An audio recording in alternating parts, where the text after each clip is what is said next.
numerous monumental tombs belonging to the priestesses of the Moche people. These burial sites are solidly constructed, located deep beneath the ground, built with multiple protective layers of earth and stone, and filled with a vast array of grave goods made of gold, silver, copper, ceramics, and finely woven textiles. Archaeologists have also discovered ritual objects used in sacrificial ceremonies, including cups for holding liquids and various ceremonial instruments.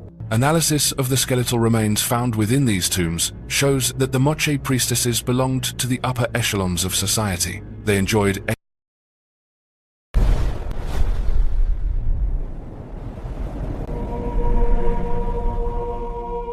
Archaeological explorations have recorded a wealth of ancient sites stretching from once bustling cities and transportation canals to cemeteries and unique religious monuments. Let's take a closer look at these remarkable discoveries in today's video.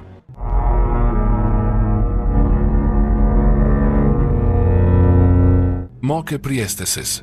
Since 1991, excavations at San Jose de Moro on the northern coast of Peru have uncovered numerous monumental tombs belonging to the priestesses of the Moche people. These burial sites are solidly constructed, located deep beneath the ground, built with multiple protective layers of earth and stone, and filled with a vast array of grave goods made of gold, silver, copper, ceramics, and finely woven textiles. Archaeologists have also discovered ritual objects used in sacrificial ceremonies, including cups for holding liquids and various ceremonial instruments. Analysis of the skeletal remains found within these tombs shows that the Moche priestesses belonged to the upper echelons of society. They enjoyed excellent nutrition and were laid to rest in luxurious garments. One striking detail is that their burials are frequently surrounded by the remains of sacrificial victims. This clearly indicates that human sacrifice was a central element of Moche religious life, with the priestesses themselves serving as the primary organizers and conductors of these rituals. Many of the ceramics and grave goods are decorated with images of priestesses depicted alongside scenes of sacrifice and bloodletting ceremonies. Recent studies have revealed that these priestesses also held positions of social leadership and played influential roles in making economic and political decisions within their communities. The wealth of burial offerings, the impressive scale of the tomb architecture, and the sheer number of such graves all point to the priestesses' real and substantial power, surpassing even that of the traditional male elite in Moche society. The discovery of these tombs has significantly altered our understanding of gender roles, power dynamics, and religious practices within the Moche civilization, opening up new avenues for research into the evolution of social structures in the Andes prior to the rise of the Inca. These archaeological traces stand as proof of a civilization that was once remarkably complex and one that still guards many mysteries yet to be unraveled. Avebury. The Avebury Stone Circle. The Avebury Stone Circle is located in southern England, about 32 kilometers from Stonehenge. Although it is not as famous as Stonehenge, Avebury actually boasts a much larger scale and a more complex structure than any other prehistoric stone circle ever discovered in Europe. This vast complex measures nearly 430 meters in diameter and consists of 3 main circles, with massive stones arranged in multiple layers across an area of more than 11 hectares. Some of the remaining stones stand over 6 meters tall, each weighing an estimated several dozen tons, clear evidence of the remarkable stone-moving and construction techniques achieved by ancient people at this site.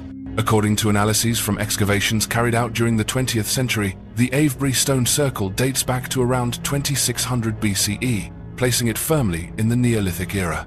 Archaeological traces found on site indicate that Avebury once served as a ceremonial center for centuries, with its construction unfolding in several distinct phases, constantly being supplemented and expanded. Modern geological studies have uncovered signs of ancient quarrying, as well as ditches and trenches dug to encircle each of the various circles. However, the exact purpose of these structures remains unclear.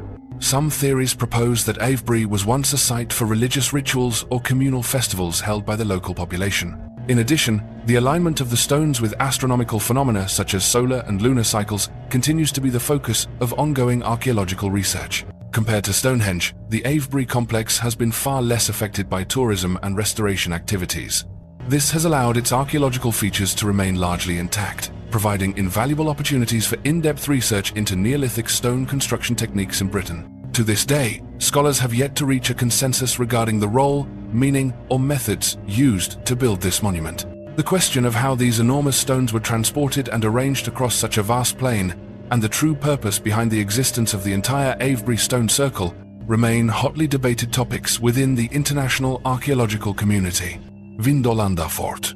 Located south of Hadrian's Wall, Vindolanda Fort is one of the most important Roman military bases ever constructed in northern England.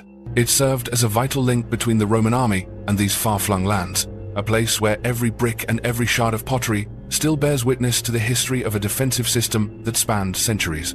When archaeologists began excavating here, they uncovered layer upon layer of ruins, each representing different phases of construction, destruction, and rebuilding, all under the control of various military units. Beneath the cold earth lay a treasure trove of artifacts ranging from sandals and armor to broken pottery, and, most notably, small wooden tablets containing handwritten letters, reports, and diaries. These are rare records that offer a vivid glimpse into the daily lives, work routines, and personal relationships of the Roman soldiers once stationed at Vindolanda. The tablets contain everything from messages sent to family members and supply lists to birthday party invitations, revealing a surprisingly ordinary side of life within the strict confines of military discipline. Ancient graffiti also appears on the stone walls, drawings, words, symbols, and even taunts, forming a continuous thread of informal communication across many generations of soldiers. These markings provide the clearest evidence of individual personalities, emotions, and even humor among people who lived thousands of years ago. Vindolanda is not merely an abandoned fortress, but a living archive, where scientists can follow even the smallest clues to reconstruct the military, cultural, and social history of Roman Britain. From its days as a remote outpost on the edge of the empire, Vindolanda has become an essential landmark in discussions of the past and legacy of Roman civilization in Europe. Madain Salih, Hegra, the lost stone city of the Arabian desert. If you have always thought Petra was the only grand rock-cut legacy of the Nabateans, the northern desert of Saudi Arabia may prompt you to reconsider. Here lies Madain Salih, also known as Hegra, a city that has quietly endured for thousands of years as a forgotten page of history. Hegra was once a crucial stop along the ancient incense trade route. As caravans of camels crossed the harsh desert, Hegra served as a hub where traders exchanged goods and prepared for journeys onward to powerful empires like Rome, Egypt, and Phoenicia. Remnants of a once thriving metropolis still remain. Burial sites carved directly into cliffs, intricate water wells, and hundreds of stone structures arranged with scientific precision throughout the area. Yet the greatest mystery remains unsolved. How did the Nabateans manage to build such colossal tombs, intricately carved into hard rock, right in the middle of one of the world's most unforgiving climates? The rock carvings, symbols, and ancient scripts found here not only testify to a once prosperous civilization, but also invite speculation about religious beliefs, views on death, and even the social roles of women in Nabatean society. The turning point came when Rome extended its influence into the Arabian Peninsula.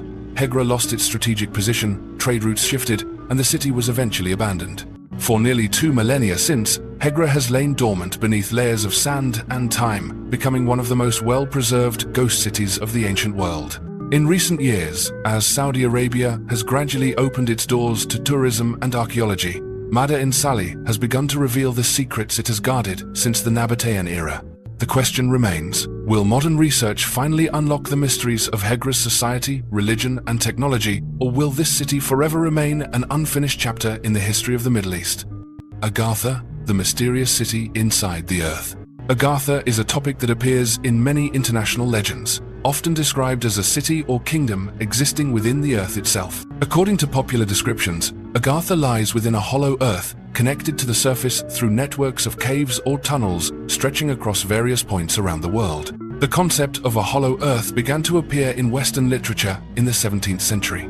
Some scholars, such as Edmund Halley, propose that our planet was composed of several concentric spherical layers, each with its own interior space. Later works expanded on this idea, suggesting the existence of a city or a vast civilization at the center of the Earth with its own climate, unique flora and fauna, and even inhabitants of extraordinary size compared to those living on the surface. Modern science, relying on geological, seismic, magnetic, and deep drilling evidence, shows that most of Earth's volume consists of solid crust, mantle, and a metallic core, leaving no hollow spaces large enough to contain a city, as described in these legends. Nevertheless, the theory of Agartha continues to persist in popular culture, closely linked to tales of lost civilizations, giant creatures, and the possible origins of unexplained phenomena observed on the Earth's surface. Certain natural sites, such as vast cave systems, giant volcanic craters, or remote, unexplored regions, are sometimes associated with legends about the gateways to Agartha. Although there is no scientifically validated evidence, the topic of Agartha remains a source of inspiration for pseudoscientific research, adventure novels, and ongoing debates about the possibility of underground civilizations. Ellora Caves, India. The Ellora Cave Complex, located in Maharashtra, was formed between the 5th and 10th centuries. The site contains 34 caves carved directly into basalt cliffs, representing 3 major religious traditions: Buddhist, Hindu, and Jain. The structures showcase a remarkable diversity in religious architecture and the technique of direct stone excavation, marking a significant achievement in the history of Indian monolithic construction. The Buddhist caves include monasteries, lecture halls, and Chaktiya prayer halls, with reliefs depicting various episodes from the Buddha's life. Cave 10 is a prime example of the traditional Chaktiya design, featuring a vaulted ceiling and interior columns. The Hindu group features massive monolithic temples, most notably the Kailasa cave, which was carved from the top down by removing excess stone, covering an area of nearly 2,800 square meters and rising 32 meters high. It was modeled after Mount Kailash in Hindu mythology. The intricate reliefs and statues of Shiva, Vishnu, Durga, and Parvati reflect the ancient Hindu belief system. The Jain caves, concentrated at the northern end, contain shrines and meditation halls, with figures of Tirthankaras sculpted directly into the rock faces. The Ellora complex stands as evidence of the coexistence of diverse religious sects, while also providing invaluable archaeological insight into labor organization, stone construction techniques, hard stone carving methods, and social changes during the post-Gupta and Rashtrakuta periods. Geological studies have determined that the bedrock at Ellora is basalt, which facilitated large-scale monolithic excavation. Archaeological data show that quarrying, stonework, and material transport were highly organized and continuous over many centuries. In 1983, Ellora was recognized as a UNESCO World Heritage Site, and today it remains a center of archaeological, historical, and conservation research. The Chatata Wall, the mystery of Tennessee. In Tennessee, a stone wall nearly 400 meters long was discovered, becoming a subject of ongoing research and debate among archaeologists and scholars of North American ancient history. This wall lies deep beneath cultivated land, constructed from stacked stone blocks, stretching continuously across the local terrain. The uniqueness of the Chatata Wall lies not only in its scale, but also in the strange characters inscribed on some of the stones. The origins of these characters, their writing, system, and language remain unidentified, leading to numerous theories about the wall's creators and original purpose. Some researchers believe it was built by ancient indigenous groups in the southeastern United States, possibly linked to prehistoric cultures that once thrived in the area. Others, pointing to the peculiar characteristics of the inscriptions, have even suggested contact or influence from more distant civilizations, including the hypothesis of ancient Jewish presence. To date, there is no direct archaeological or historical evidence definitively identifying the wall's builders or its function. Analyses suggest it could have served as a boundary marker, ritual site, or for trade, but debates regarding the inscriptions and possible origins are ongoing. The existence of the Chatata Wall has broadened the scope of research into the development of early communities in America and highlights the many remaining gaps in our understanding of pre-Columbian history in this region. Lovelock Cave, United States. Lovelock Cave, located in Nevada, is closely associated with Paiute legends about a tribe of giants known as the Sitekar. According to local oral tradition, the Sitekar were enemies of the Paiute and were said to have vanished after a great battle in this cave. In the early 20th century, archaeologists excavated Lovelock Cave and discovered thousands of artifacts dating back approximately 2,000 years, including weapons, tools, baskets, shoes, and various human skeletal remains. Some reports described unusually long bones, but subsequent studies determined that most of the remains were within the normal size range for ancient people in the area. Archaeological evidence shows that Lovelock Cave was inhabited by a prehistoric community for thousands of years. Genetic data and anthropological analysis have found no evidence for the existence of a race of giants. The artifacts recovered have helped reconstruct the material life, customs, and survival techniques of indigenous tribes in the ancient American West. The intersection of local legend and scientific findings at Lovelock Cave illustrates the interplay between indigenous collective memory and the evidence uncovered by archaeology. Etruscan haruspex, divination customs of the Etruscans. In ancient central Italy, the Etruscan community developed a religious system in which the priestly group, known as the Haruspex, held a specialized role in performing divination rituals. Their primary practice centered on analyzing the shapes and characteristics of animal entrails, most often the livers of sheep or cattle, following sacrificial ceremonies. Marks, veins, and structures found on the organs were carefully recorded and compared against a body of interpretive signals passed down through generations, in order to forecast natural events, wars, harvests, or political decisions. This practice, known as haruspicina, functioned as a tool for managing social risk and guiding collective policy. Information provided by the Haruspex was considered valuable during decision-making, particularly on matters concerning state rituals, military campaigns, or the construction of public works. The data underpinning this practice included bronze models shaped like livers, inscribed instructional tablets, and a specialized vocabulary system for omens and portents.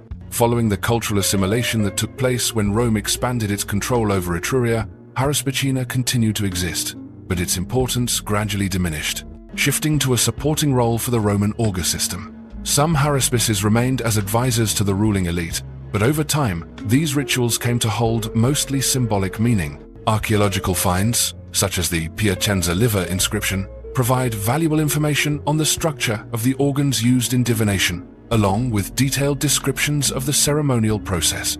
These discoveries help clarify the complexity of Etruscan religious knowledge and forecasting methods. Comparative research between Etruscan texts and Roman sources documents the transition of the Haruspex from a central religious figure to a more secondary role as Mediterranean power structures and social dynamics evolved. The city under Death Valley, United States. The legend of a city buried beneath Death Valley began with stories that circulated during the 1930s. According to various accounts, two men, while working as miners, accidentally stumbled upon an underground cave network that led to vast chambers believed to be the remains of an ancient city. Details from these tales include the discovery of giant human skeletons, a maze of winding passages, and artifacts resembling those from ancient Egyptian civilization. Several local newspapers in California and Nevada published reports on the event at the time, capturing the attention of amateur archaeologists. However, to date, professional archaeological investigations have yet to uncover any physical evidence verifying the existence of an underground city or any remains related to giants beneath Death Valley. No official excavation results or reports have been released, confirming the discovery of archaeologically significant artifacts. Geological surveys in the area have identified only natural cave systems, with no evidence of large-scale man-made structures. Experts note that this legend shares many characteristics with other stories of mysterious cities or races of giants found throughout North America, reflecting a blend of folk imagination and unverified information that has spread through popular media. To this day, the city under Death Valley remains a topic of fascination and a classic example of a modern legend that has yet to be substantiated by archaeological fieldwork. Old Kenzorsk, cave city of Armenia. Old Kenzorsk is a sprawling cave city built along a mountain gorge in Armenia, once home to thousands of people over many centuries. The settlement consists of hundreds of caves carved into the rock face, forming clusters of dwellings, schools, churches, and workshops, a testament to a society ingeniously adapted to the harsh mountain landscape. Each cave varies in size and function, tailored to the needs of individual families or groups of residents. During the 17th and 18th centuries, Old Kenzorsk reached its peak population, with over 8,000 inhabitants living primarily by farming, livestock breeding, and crafts. The stone infrastructure included ventilation systems, pathways linking residential clusters, storage areas for food, and communal living spaces. The city also boasted cheese-making workshops, blacksmiths, and religious structures, indicating a high level of social and technological development. The processes of urbanization and government resettlement policies in the 20th century eventually led to the departure of Old Kenzorsk's residents. In 1958, authorities relocated the last families in an effort to move them to more modern settlements. After abandonment, many caves deteriorated due to weathering and lack of maintenance, but nearly 2,000 caves still exist today. Currently, part of Old Kenzorsk is the focus of archaeological research and has been designated a protected national heritage site. Some caves have been restored for tourism and educational purposes. The study of its structure, social organization, and strategies for environmental adaptation is now providing valuable data on the history of human settlement in the challenging natural conditions of the Caucasus region. The Book of Abramelin, ancient European magic manuscript. The Book of Abramelin is a manuscript believed to record the magical experiences of a German scholar in the 14th century, based on his real-life journeys to Egypt and the Mediterranean. The content of the book focuses on rituals, invocations, and methods for summoning spiritual entities, along with processes for purifying oneself before performing these rites. Throughout the manuscript, one finds systems of symbols, charts, magical words, and detailed instructions for preparing ceremonial space. The Book of Abramelin not only preserves medieval magical techniques, but also presents concepts of interacting with supernatural beings and the influence of unseen forces on human life. This work went on to exert a profound impact on European occult traditions, especially mystical movements of the 19th and 20th centuries, such as the Hermetic Order of the Golden Dawn, groups practicing ritual Kabbalah, and scholars studying Western magic. Beyond its historical and cultural aspects, the Book of Abramelin is a subject of analysis among scholars of religious studies, textual criticism, and the history of ideas, with ongoing debates about its true origins, the authenticity of its content, and its role in the development of magical systems in early modern Europe. Modern translations and academic interpretations continue to broaden the influence of this work within contemporary esoteric communities worldwide. Settlement of Xol, newly discovered Maya site, Mexico. The Xol site, identified as a newly discovered Maya city near Mérida in Yucatan, has expanded our knowledge of ancient urban networks in Central America. Stratigraphic surveys indicate that Xol was primarily inhabited from the 7th to the 9th centuries, contemporaneous with other major Maya centers in the region, though it displays unique features in terms of social and economic organization. Archaeological research at Xol has uncovered numerous stone architectural remains, most notably the presence of volcanic materials sourced from Guatemala. The use of these stones in construction reveals that the inhabitants of Xol participated in a large-scale transport system, connecting with distant regions of raw material production. The movement of materials across vast distances points to a highly organized network of trade and logistics, confirming Xol's role as an important transit hub within the Maya urban chain. In addition to the material transport infrastructure, archaeologists have discovered multiple burial sites containing ritual objects reflecting the religious and social customs of the Maya. Analysis of cultural layers and burial structures provides further evidence for the diversity of community organization and social rituals. The collapse of Xol's urban system coincided with the broader decline of Maya civilization around the 10th century. Archaeological data reveal clear signs of severe drought, combined with social upheaval and resource depletion, as the main reasons for the abandonment of this settlement. The discovery of Xol contributes to a deeper understanding of the movement, development, and decline of ancient urban centers in Mesoamerica, broadening our insight into the economic, environmental, and social dynamics of Maya history. Genetic entropy, the decline of genetics and human lifespan over time. The theory of genetic entropy was proposed to explain the phenomenon of the average human lifespan continuously decreasing over successive generations, particularly from ancient times to the modern era. According to accounts in the Bible as well as many ancient legends, the earliest generations after the Great Flood, such as Adam or Noah, were said to live for hundreds or even nearly 1,000 years. However, the generations that followed witnessed a marked decline in longevity, until the average human lifespan eventually settled at just 70 to 80 years as it is today. The scientific foundation of this hypothesis is based on the accumulation of genetic mutations in the human genome. In the earliest generations, the human genetic code remained intact and was relatively untouched by harmful mutations. As environmental conditions changed, combined with population bottlenecks caused by major events like the Great Flood, the ability to eliminate unfavorable mutations through natural selection gradually diminished. As a result, the number of deleterious genetic changes increased with each generation, causing a decline in physiological function and immune resistance. Modern genetic research shows that most mutations are either harmful or neutral to the individual, with only a small percentage providing any real benefit.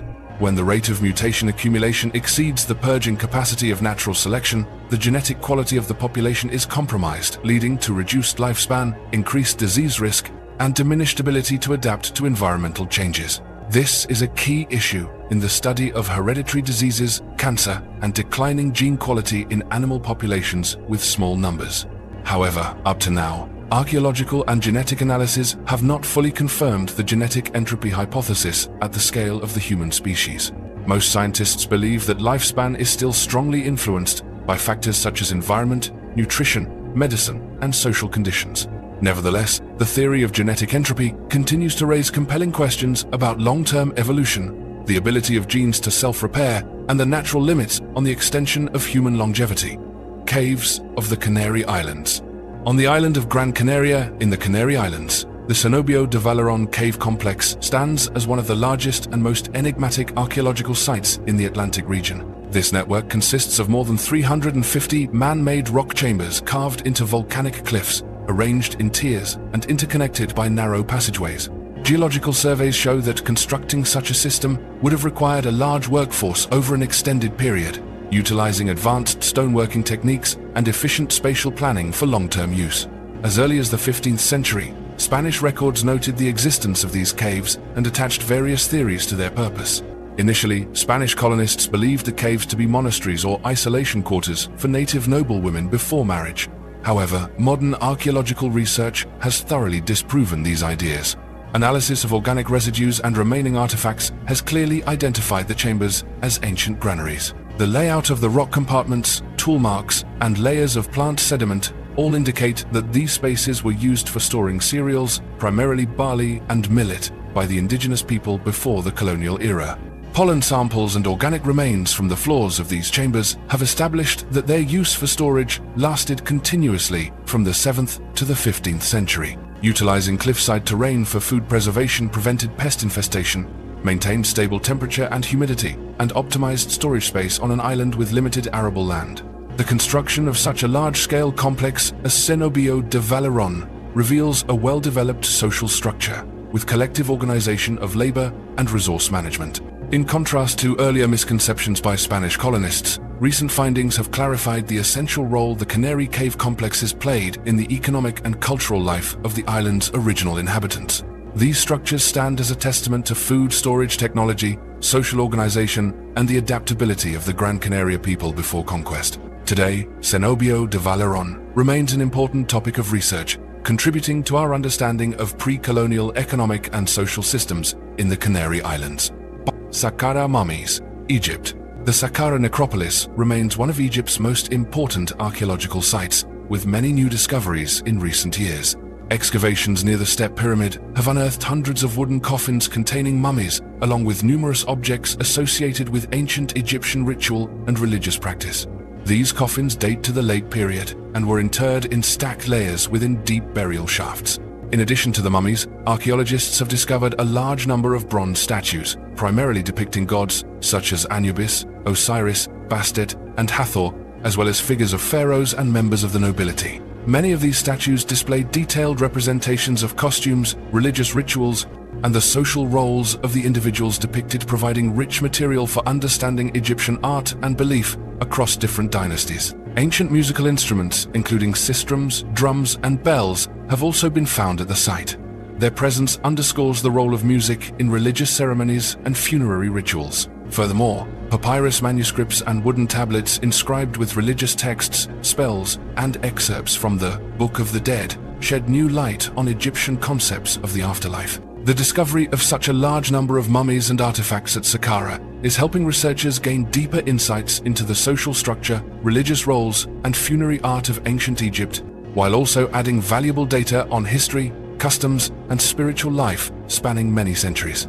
Mantle Site, large indigenous city in Canada. The Mantle Site has been identified as one of the largest indigenous urban centers in North America prior to European arrival. This archaeological area, located near Lake Ontario, dates to the early 16th century. Excavations have uncovered evidence of nearly 100 longhouses, defensive palisades, and functional spaces such as communal kitchens, food storage areas, and ceremonial gathering sites. The urban structure at Mantle Site reflects the development of a settled agricultural society. Residents constructed buildings from wood, implemented simple sanitation systems, and created communal living areas. The abundance of longhouse remains suggests a population of up to 2,000 people, with families living together in large groups, coordinating production and protecting one another. Archaeologists have recovered a wealth of artifacts, including stone tools, pottery, arrowheads, personal ornaments, and objects made from bone.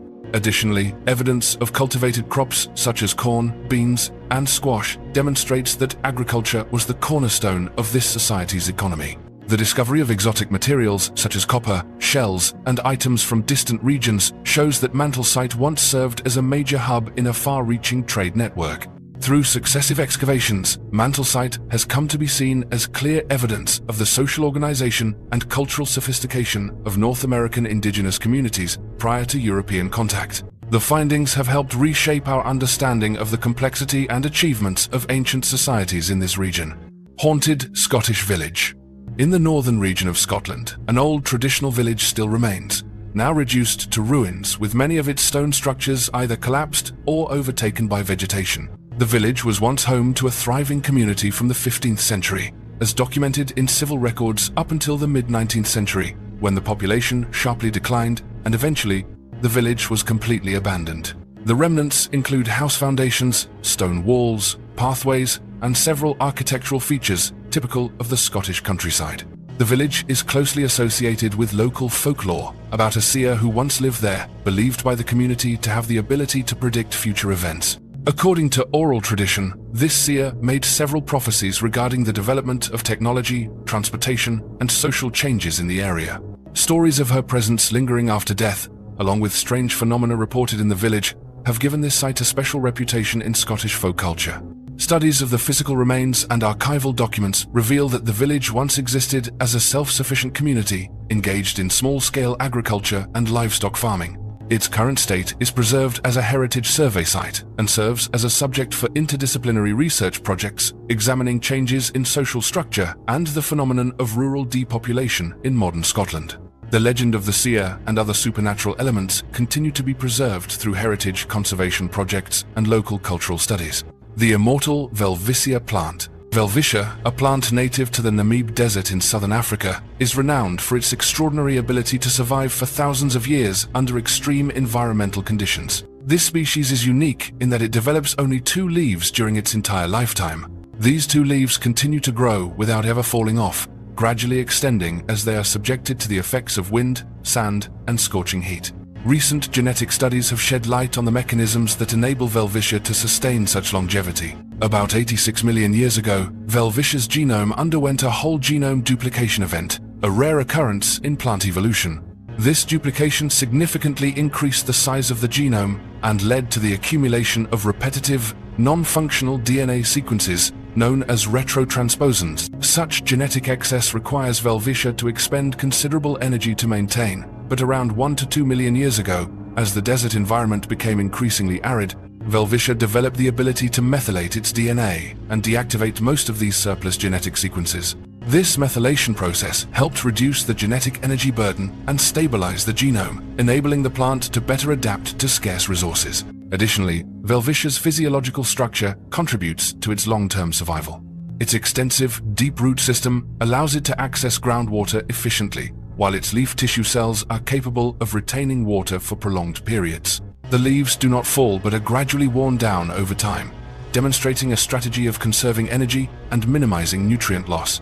Today, Welwitschia is considered an important subject in evolutionary biology and plant genetics because its long-term adaptability may provide valuable data for research on agriculture in arid climates. By analyzing Welwitschia's genetic and physiological adaptations, scientists can gain insights into plant survival strategies in extreme ecosystems and may discover new ways to improve crop resilience to future climate change. Pompeii Human Genome. In 79 AD, the city of Pompeii was buried beneath thick layers of ash after the eruption of Mount Vesuvius. Archaeologists have excavated hundreds of skeletons from the ruins of this city, providing invaluable data for the study of ancient genetics. Thanks to advances in DNA sequencing technology, scientists have successfully extracted DNA from the bones of victims, including one individual with an almost complete genome. Using whole genome analysis, researchers compared the genetic data of ancient Pompeians with that of modern populations in Italy and the Mediterranean region. The results revealed clear genetic similarities between first-century Pompeii inhabitants and present-day Italians, while also identifying unique genetic variants that reflect the mixing of many communities in the area. Some ancestral markers show the influence of neighboring groups and highlight the role of ancient migration in shaping the region's genetic makeup. Beyond tracing ancestry, genetic analysis also provides information on the health traits, disease markers, and biological characteristics of Pompeii's ancient residents. The genetic sequences can identify risks for infectious diseases, rare genetic disorders, and some morphological traits characteristic of ancient populations. The research on the genome of Pompeii's remains broadens our understanding of the genetic structure of Italians during the Roman era, offering scientific grounds for comparison with contemporary populations throughout the region. The collected genetic data will continue to enrich the global archive of ancient DNA, laying the foundation for interdisciplinary studies in anthropology, evolutionary medicine, and the history of disease among long-lost communities. Nalanda University, India. Nalanda University is recognized as one of the oldest and most extensive centers of education in the history of ancient India. Located in what is now Bihar, Nalanda was established and developed from the 5th century, attracting scholars from many regions across Asia, such as Tibet, China, Persia, and Greece. Here, its library system, research institutes, and residential quarters for thousands of scholars and monks were all organized into a vast complex with multiple layers of architecture supporting academic activity that persisted for centuries. The fields taught at Nalanda included philosophy, logic, medicine, mathematics, astronomy, linguistics, and the natural sciences. The compilation, copying, and storage of texts created a massive repository of knowledge, greatly influencing schools of thought and scholarship in India, as well as across ancient Asia. The academic organization and the process of knowledge verification at Nalanda are viewed by many modern historians as the foundation for the university model in South Asia. In 1193, Nalanda was attacked by Turkish invaders. Its library and lecture halls were destroyed, and many scholars either perished or were forced into exile. This event marked the end of a brilliant era of knowledge and the closure of one of the region's most important educational centers. The remaining ruins at Nalanda today stand as evidence of its role as an ancient center of learning and provide crucial archaeological material for studying the history of Indian civilization and education. Archaeological discoveries at Nalanda, including its complex architecture, inscriptions, relics, and document preservation systems, continue to shed light on the social and academic structures of Nalanda and its widespread influence on the course of Indian and Asian history. Archaeological data combined with historical records from various sources are helping reconstruct the image of an academic center that played a key role in the development of philosophy, religion, and science across East Asia. Hall of Records, the legendary library beneath the Sphinx, Egypt. According to legend, a secret library called the Hall of Records lies beneath the feet of the Great Sphinx of Giza, said to hold ancient manuscripts on mathematics, astronomy, medicine, magic, and the sacred knowledge of Eastern civilizations. This legend originates from ancient texts and mystical documents from the Hellenistic era, and it later spread widely through Western speculative literature and esoteric writings. Generations of researchers, archaeologists, and mystical scholars have been fascinated by the possibility of such a library existing beneath the limestone plateau of Giza. Some modern theories suggest there could be corridors or underground spaces near the Sphinx, but to date, geophysical surveys and exploratory drilling have only identified certain geological anomalies. None have confirmed the existence of any structure that might be an ancient archive. Despite the lack of archaeological evidence, the Hall of Records remains the subject of interdisciplinary research into the relationship between ancient knowledge, Egyptian religion, and their influence on later schools of philosophy. The image of a hidden library beneath the Sphinx is also closely linked to ideas about the transmission of knowledge across generations and the safeguarding of crucial information in human history. Continued exploration of the Giza area is expected to provide more scientific data about subterranean architecture and the possible existence of unexplored spaces, which could help clarify the legends surrounding the Hall of Records and the legacy of ancient wisdom. Guaju Caves, China. The Guaju Cave Complex is located in a canyon near Beijing and is one of the largest cave cities ever discovered in China, covering nearly 25 acres. The structure consists of 117 large and small chambers carved directly into steep cliff faces, forming a network of interconnected spaces at various heights. Inside the caves remain traces of hearths, lamp hooks, windows, supporting stone columns, and various functional rooms, all reflecting the communal organization and social hierarchy of the ancient residents. Archaeological evidence indicates that each cave could house one or several families, while the largest caves at the top, often centrally located, were more complex and likely served as dwellings for leaders or privileged groups. The even distribution and interconnection of the chambers suggest a settled community with highly cooperative labor organization. However, the origin of the cave complex is still disputed. There are no historical records specifying when the Gwaju caves were built or their original purpose. Main theories focus on the possibility that it served as a refuge for communities during natural disasters or conflict, or that it was a residential area exploiting the natural terrain to access local resources. Beyond habitation, traces of ritual activity in some caves suggest a religious or special social function. Geological, archaeological, and material analysis studies continue at Gwaju to determine the age and scale of the community that once lived there, as well as to unravel the mysteries behind the social organization and motivations that led to the creation of such a large cave city in the northern mountains of China. The builders of the Egyptian Sphinx. Some modern scientific theories propose that the Sphinx at Giza may have been constructed far earlier than traditional accounts suggest. Geological studies of the Sphinx's limestone surface have revealed vertical erosion patterns, primarily caused by prolonged rainfall and a humid climate quite different from the wind, or sand-driven erosion found on other monuments in the area. Based on these findings, many experts believe the Sphinx may be at least 7,000 years old, predating even the largest pyramids at Giza. This raises questions about the true creators of the monument, as the flourishing ancient Egyptian society recorded in history emerged only about 4,500 years ago. If this theory is correct, the Sphinx could be the work of a much older, as yet unknown civilization that existed before the rise of the Egyptians who built the pyramids. The question of the Sphinx's age and origins remains controversial in academic circles, due to the absence of definitive written or archaeological evidence from the proposed era of its construction. Nonetheless, the indications of rain erosion continue to be an important clue in reassessing the history of the Giza Plateau and the possible existence of prehistoric civilizations that have not yet been clearly identified. Geometry of Stonehenge builders. England. Stonehenge, the iconic monument from Britain's Neolithic era, has captivated generations of researchers with questions about its construction methods and the geometric meaning behind its design. Modern archaeological studies and surveys reveal that prehistoric builders applied advanced geometric knowledge in planning and executing the monument, even though no written records remain. One of the most important discoveries is the 56-sided polygonal layout of the Aubrey Hole Circle, creating an almost perfectly round circumference with remarkable precision. The identification and placement of these points required skills in dividing circles, determining equal distances, and establishing fixed reference markers on the ground. This technique demonstrates a clear understanding of basic geometric principles such as diameter, radius, equal division of angles, and circumference.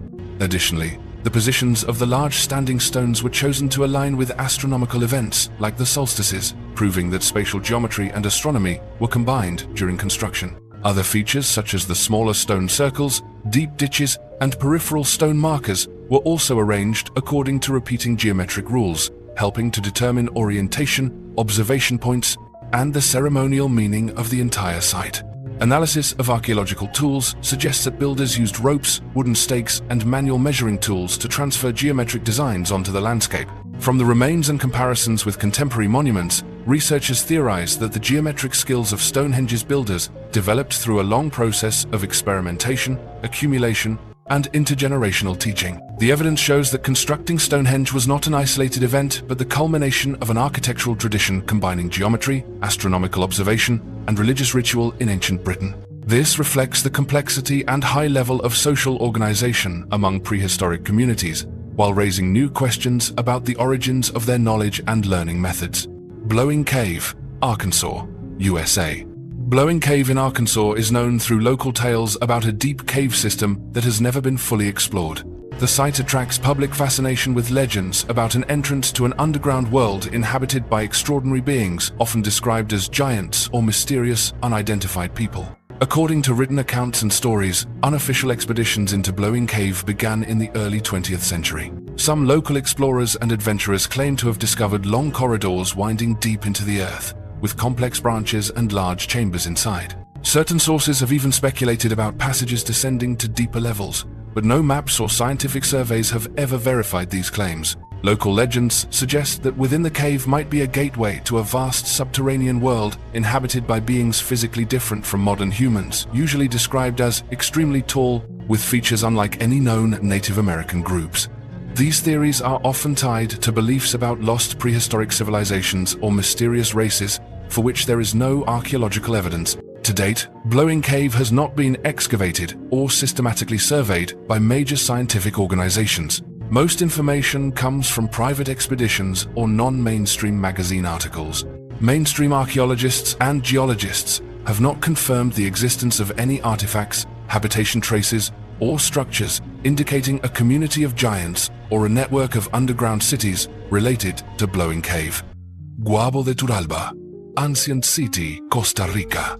Guabo de Turalba is an archaeological site located in the rainforests of Costa Rica, once a major urban and agricultural center in Central America before European arrival. The city's remains show the development of an economy based on agriculture and land management. Archaeological finds here include stone foundations, irrigation channels, farming tools, and ceramic and stone objects, all evidence of high levels of production and trade within the ancient community. Archaeologists have determined that Guabo de Turalba once had a population numbering in the thousands, with a relatively complex social structure, reflected in its urban layout and evidence of collective activity. Signs of public works, food storage facilities, and ceremonial areas reveal that this place was a key center not only for the region's economy, but also for religion and politics. The city began to flourish around the start of the Common Era and remained a regional center until the 15th century, when it declined and was abandoned. Researchers have not yet identified the founders or rulers of Guabo de Turalba due to a lack of written records and local legends.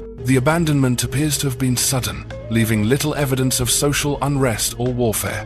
Currently, Guabo de Turalba is the subject of various interdisciplinary archaeological projects aimed at understanding urban development, the role of agriculture in regional history, and the sudden collapse of a major civilization that remains unnamed in Central American history. Hasmonean Farming Complex, Israel.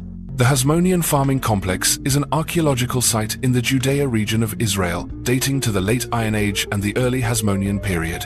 Excavations have uncovered terraced fields, wells, reservoirs, and irrigation channels, reflecting the high level of agricultural organization and water management achieved by the people of this era. Traces of plowshares, sickles, grinding stones, grape presses, and storage pits for wine and olive oil demonstrate the diversity of agricultural production and food processing at the site. The cultural layers of the site document the transition between ancient dynasties, especially the transfer of power from the Seleucids to the Hasmoneans, as shown by architectural remains and evidence of agricultural activity. Coins and pottery-bearing transitional styles have also been found here, indicating changes in administration and trade networks. This transition profoundly affected land organization, farming methods, and especially the transformation of ownership and resource distribution among different groups. Archaeological evidence also reveals the influence of taxation and agricultural property control in reshaping the local social structure during this period. Today, the Hasmonean Farming Complex is a valuable resource for studying the history of Mediterranean agriculture, the development of irrigation technology, and the impact of shifting political power on the ancient economic and social life of Israel. Romeo British Trading Center, Roman Britain. The archaeological site of the Romeo Trading Center has been identified as one of the most significant commercial hubs within the Roman territories on the island of Britain. Excavations have revealed the foundations of a large inn, where merchants, soldiers, and travelers would stop to exchange goods. The layout of residential quarters, storage areas, and service zones reflects the organization of lodging and transportation logistics along the major Roman roads. Within the site, evidence of a blacksmith's workshop, including tools, metal blanks, slag, and traces of a furnace, demonstrates the center's role in producing and repairing tools, weapons, and goods for both local trade and international commerce. Several religious structures were built adjacent to the commercial zone, most notably the remains of a small temple featuring brick and stonework, altars, and sacred statues, which stand as proof of the connection between economic activity and spiritual life in the community. Pottery, coins, and imported artifacts from the Mediterranean, continental Europe, and neighboring settlements discovered in the sediment layers point to the diversity of goods and the intensity of trade exchanges. Analysis of materials, architectural structures, and layers of organic remains, hearth charcoal, and metallurgical debris has helped determine the rhythm of use, repairs, and expansion of the center through different historical periods, especially from the 1st to the 4th centuries AD. Archaeological evidence reveals Romeo's role in the flow of goods between Rome and native British communities as a distribution center, logistics hub, and a place where local religious practices were maintained within a multicultural society during the Romanization of Britain. Netherworld of Mesopotamia. In the texts of Sumer, Akkad, and Babylon, the afterlife is depicted as a separate realm beneath the earth, where souls dwell after leaving the living world. Archaeological evidence, such as clay tablets, carved images, and funeral models, show that Mesopotamians envisioned the underworld, often called Kur or Irkalla, as a dim, lightless place. Souls entering this realm had to pass through gates, guarded by supernatural entities, and face judgment by gods such as Ereshkigal and Nergal. These beliefs shaped funerary rituals, burial goods, and prayers, which have been found in graves, clay figures, and ritual offerings. The structural elements of the netherworld were passed from Sumerian times to later cultures such as Akkad, Babylon, and Assyria, each introducing variations in imagery, symbols, and the roles of deities. Research into artifacts, texts, and decorative art reveals the continuous development of the Mesopotamian cosmological model and its powerful influence on the beliefs of Egypt, the Levant, and ancient Greece. Analysis of archaeological finds from major urban centers like Ur, Nippur, and Babylon confirms the central role of underworld beliefs in shaping social structures, value systems, and legal codes during this era. These discoveries help clarify how Mesopotamian communities applied their concepts of life and death to social management, the formation of religious institutions, and the evolution of thought in Western civilizations that followed. Scented sources, ancient fragrance rituals. In many ancient societies, fragrance played a vital role in spiritual life and ritual practice. In Egypt, scents were used in religious and magical ceremonies, linked to deities and communication with the afterlife. Ancient records show that Egyptians employed incense, aromatic resins, and oils during mummification, offerings, and even in traditional medical remedies. In Greece and Rome, the use of fragrance evolved with a wide range of applications. Ancient texts describe aromatics as indispensable for rituals, medicine, and everyday life. Various plants, flowers, and resins were processed to create perfumes, fragrant oils, and ritual incense. Scents appeared in prayers for blessings, exorcism rituals, and herbal treatments for illnesses. Written sources express the belief that fragrance could affect the mind, health, and connect humans with supernatural forces. In some cultures, scent was even seen as a medium for transmitting the will of the gods, a symbol of ritual purity and a vital ingredient in traditional remedies. Archaeological and chemical analysis has identified residual fragrance compounds on ancient artifacts, confirming the practical role of scent in ritual, religion, and ancient medicine throughout the Mediterranean. Alexandria's sunken treasures, Egypt. The port city of Alexandria, founded by Alexander the Great in 331 BC, played a central role in trade, culture, and politics in the Mediterranean during the Hellenistic and Roman eras. Since the late 20th century, numerous underwater archaeological projects have uncovered a wealth of submerged ruins around the ancient harbor, including shipwrecks, granite columns, pharaoh statues, limestone structures, and remnants of great temples like the Temple of Isis, as well as foundations related to Cleopatra's palace. Geological and sedimentary studies indicate that much of Alexandria's coastline was lowered by earthquakes and land subsidence from the 4th to the 8th centuries AD. Seismic aftershocks and tsunamis destroyed many coastal structures, submerging ports, palaces, and temples beneath the bay. Archaeological material recovered from the marine layers allows dating and provides evidence about port construction, maritime activity, and interregional economic and religious connections. The discovery of hundreds of artifacts such as statues, pottery jars, coins, animal skeletons, and personal belongings reflects the vibrant urban life and bustling trade that thrived in Alexandria for nearly a millennium. The submerged architectural components help partially reconstruct the scale and layout of the city's temples, harbors, and royal districts. Research continues to clarify the causes and timeline of submergence and to unlock Alexandria's role as a transcontinental crossroads in human history.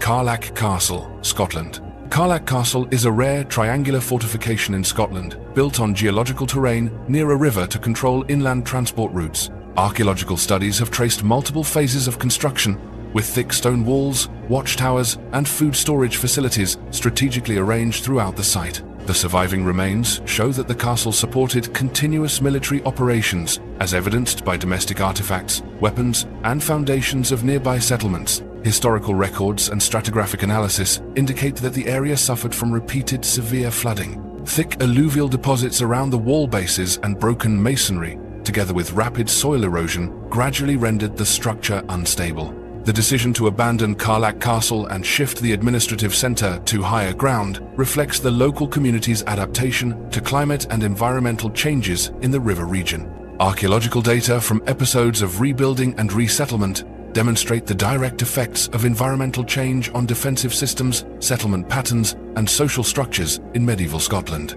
Karlak Castle thus serves as valuable material for studying the impact of natural disasters on historical sites and offers insight into resource management, population, relocation, and defensive architecture in medieval Northern Europe. Necropants, Icelandic human, skin trousers. Necropants are an artifact from Icelandic folk beliefs associated with traditional magical rituals in the Nordic region. According to records at the Holmavik Museum of Witchcraft and several ancient manuscripts, the ritual of crafting necropants is believed to have originated in the 17th century, intended to bring financial fortune to the wearer. The creation ritual began with an agreement between two individuals, in which the ritualist was allowed to take the leg skin of the other after death. Once the chosen person died a natural death, the skin from the waist down would be removed in one piece, a process requiring considerable skill to keep the skin intact without tearing or puncturing it. The skin would then be processed and worn as a pair of trousers. The core of the ritual involved placing a metal coin and a piece of paper inscribed with runic spells into the groin of the necropants. Written records describe that the coin must be taken from the first poor person the ritualist encountered on the way home. Keeping all these conditions was said to be essential for the ritual's effectiveness, supposedly causing money to continually appear in the wearer's pocket until the pants were passed on or destroyed. Research on this tradition focuses on its magical function, social role, and symbolic meaning within Icelandic medieval beliefs. The transmission of the ritual through oral history and manuscripts reveals the intersection of magic and asset control within the community. Today, necropants are primarily found in folklore and museums, serving as a subject of study in ancient belief systems and the history of magic in Northern Europe. Santorini, Atlantis, the mystery of Atlantis and Santorini. Santorini is a volcanic island in the southern Aegean Sea, Greece. Around 1650 BCE, a massive volcanic eruption created a caldera and buried the island and surrounding coastal areas in ash.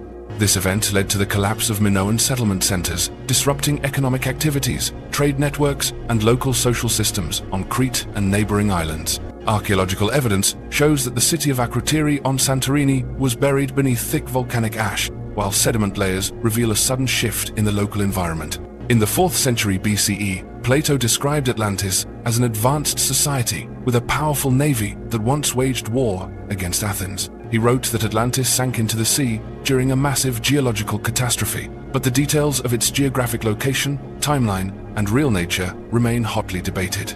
The theory connecting Atlantis to the Santorini eruption is based on similarities in geological descriptions, architecture, and social scale between ancient texts and modern archaeological discoveries. Geological studies confirm that the Santorini eruption had a major impact on the Mediterranean, causing climate changes and the sudden decline of coastal cultures. Nevertheless, there is no direct evidence proving Atlantis was Santorini. Other theories propose Atlantis was a literary symbol or existed elsewhere, rather than as a historical entity.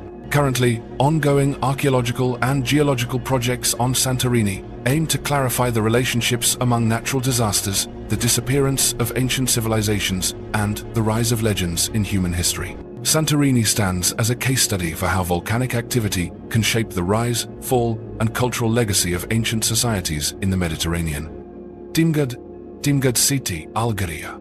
The city of Timgad lies on the high plateau of northern Algeria, built at the end of the 1st century by Emperor Trajan to serve military purposes and control the trade corridor of Roman North Africa. Timgad's layout followed a typical grid plan, with perpendicular streets, a central forum, public baths, a library, a theater, and stratified residential quarters. Archaeological excavations since the 19th century have uncovered multiple layers of limestone architecture, underground water and sewage systems, and both religious and civic structures, making Timgad one of the best preserved Roman urban models in the Mediterranean outside Europe. Archaeological and textual sources confirm that Timgad's population flourished during the first 2 centuries AD, establishing the city as a major administrative, military, and economic center. Commerce, agriculture, and crafts were organized under the patronage of powerful families and local authorities, contributing to the stability of urban society.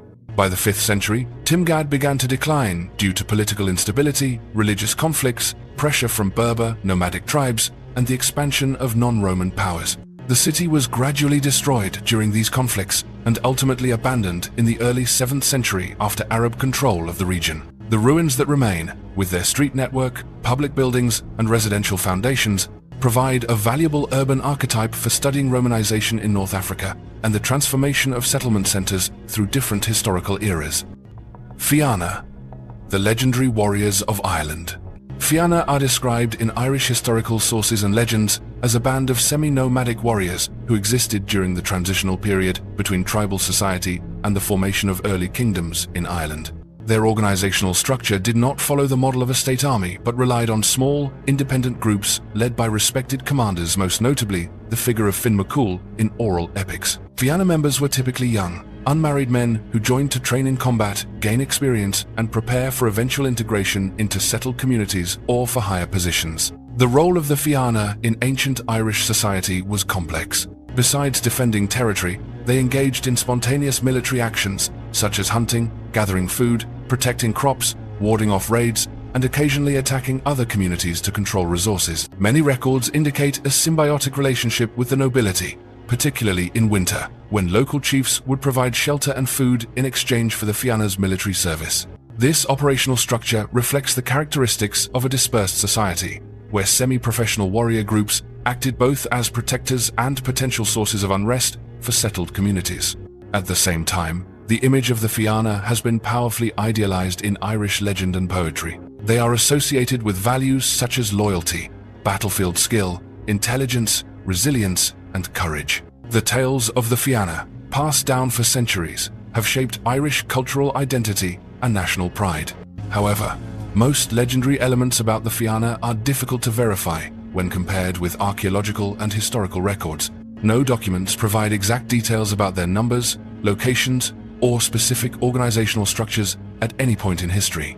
Archaeological evidence has yet to yield material remains, such as summer camps, weapons, or sites directly linked to these groups. Today, scholars view the Fianna as a socio-cultural phenomenon, typical of prehistoric and early medieval Ireland, at a time when military organization was semi-professional and deeply influenced by economic, environmental, and tribal traditions. Analysis of the Fianna's role, structure, and mythology sheds light on the transition from a hunting and pastoral society to settled agriculture, as well as the interplay between history and legend in how the Irish remember their past. Hardships and challenges of living on Mars. Mars is a planet with a natural environment vastly different from Earth. Life on Mars must contend with harsh conditions and high risks. Most notably, its atmosphere is extremely thin, air pressure is just 0.6% that of Earth's, and it consists mainly of carbon dioxide, with almost no oxygen, making direct breathing impossible.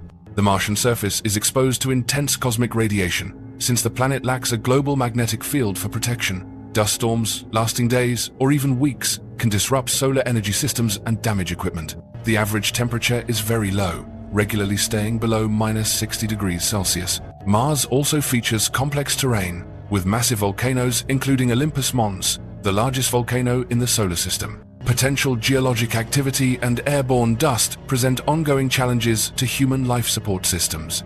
Sustaining long-term human presence on Mars requires self-sufficiency in food, water, and fuel production. Closed-loop recycling systems and controlled environment agriculture are essential to minimize dependence on resupply from Earth. At the same time, methods for extracting subsurface ice and atmospheric carbon dioxide must be developed to produce oxygen and fuel. One of the greatest challenges is ensuring technical safety throughout the mission. All life support systems must function reliably over long durations, as major failures would be difficult to repair or resupply. Psychological stability for people living in isolation with limited communication with Earth is another critical concern. These challenges demand thorough preparation in technology, life support systems, contingency planning, and risk mitigation before a permanent community can be established on Mars. Shaped by geography. The history of ancient Egypt is divided into three main periods: the Old Kingdom, Middle Kingdom, and New Kingdom, each marked by political, economic, and cultural advances. Geography played a decisive role in shaping and developing this civilization. Around 8,000 years ago, climate changes made the North African plains increasingly arid, expanding desert ecosystems and forcing prehistoric peoples to relocate and settle along the Nile River. The natural conditions of the Nile fostered a stable agricultural system, enabling people to develop complex social structures, form city-states, and eventually unify under the pharaohs. The river provided not only food security, but also served as a major transportation route, connecting different communities. The formation and development of ancient Egypt also reflect the close interplay between climate change, environmental adaptation, and social evolution. As other regions became more arid, population pressure increased along the Nile, spurring innovations in irrigation, labor organization, and architecture.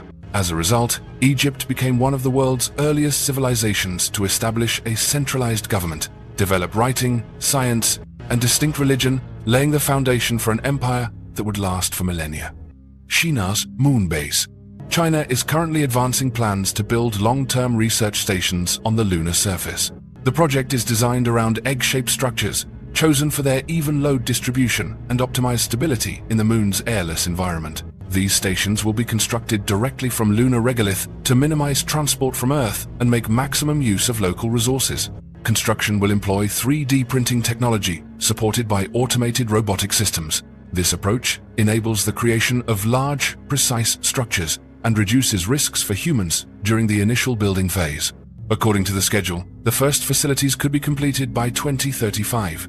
China's goal extends beyond establishing a single station. It aims to build a complex for living and working on the moon's surface. The system will include self-contained living quarters, research centers, and areas dedicated to on-site resource extraction.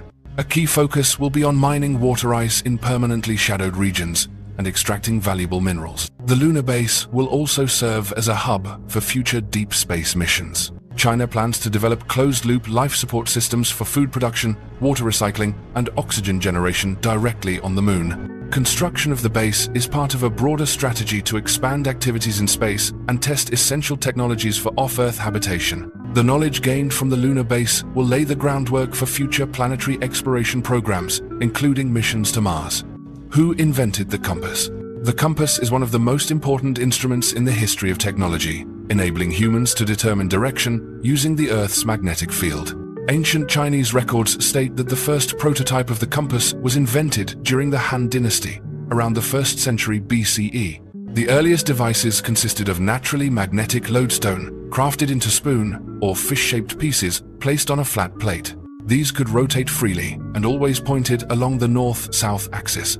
At first, the compass was not used for navigation, but rather for divination and feng shui, helping to determine the orientation of buildings or arrange spaces according to traditional beliefs. Over the centuries, the technology was improved by using magnetized iron needles, which could float on water or be suspended by a fine thread to increase sensitivity adaptations that made the compass suitable for maritime navigation and geographic surveying. By the 11th century, compass technology had spread from China to the Islamic world and Europe via trade routes like the Silk Road. The use of the compass at sea launched a new era of ocean exploration, allowing European explorers to navigate open waters without relying solely on the position of the sun or the stars.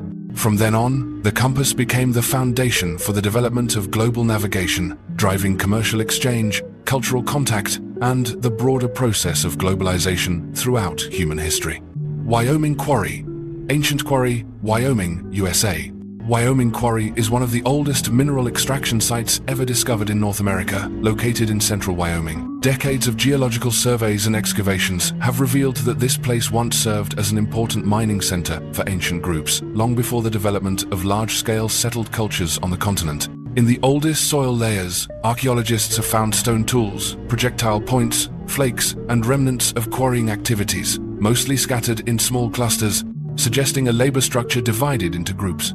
The distribution of tools and samples of shale, chert, and minerals from Wyoming Quarry indicate that extraction activities were not only for local needs, but also connected to a much broader network of material exchange.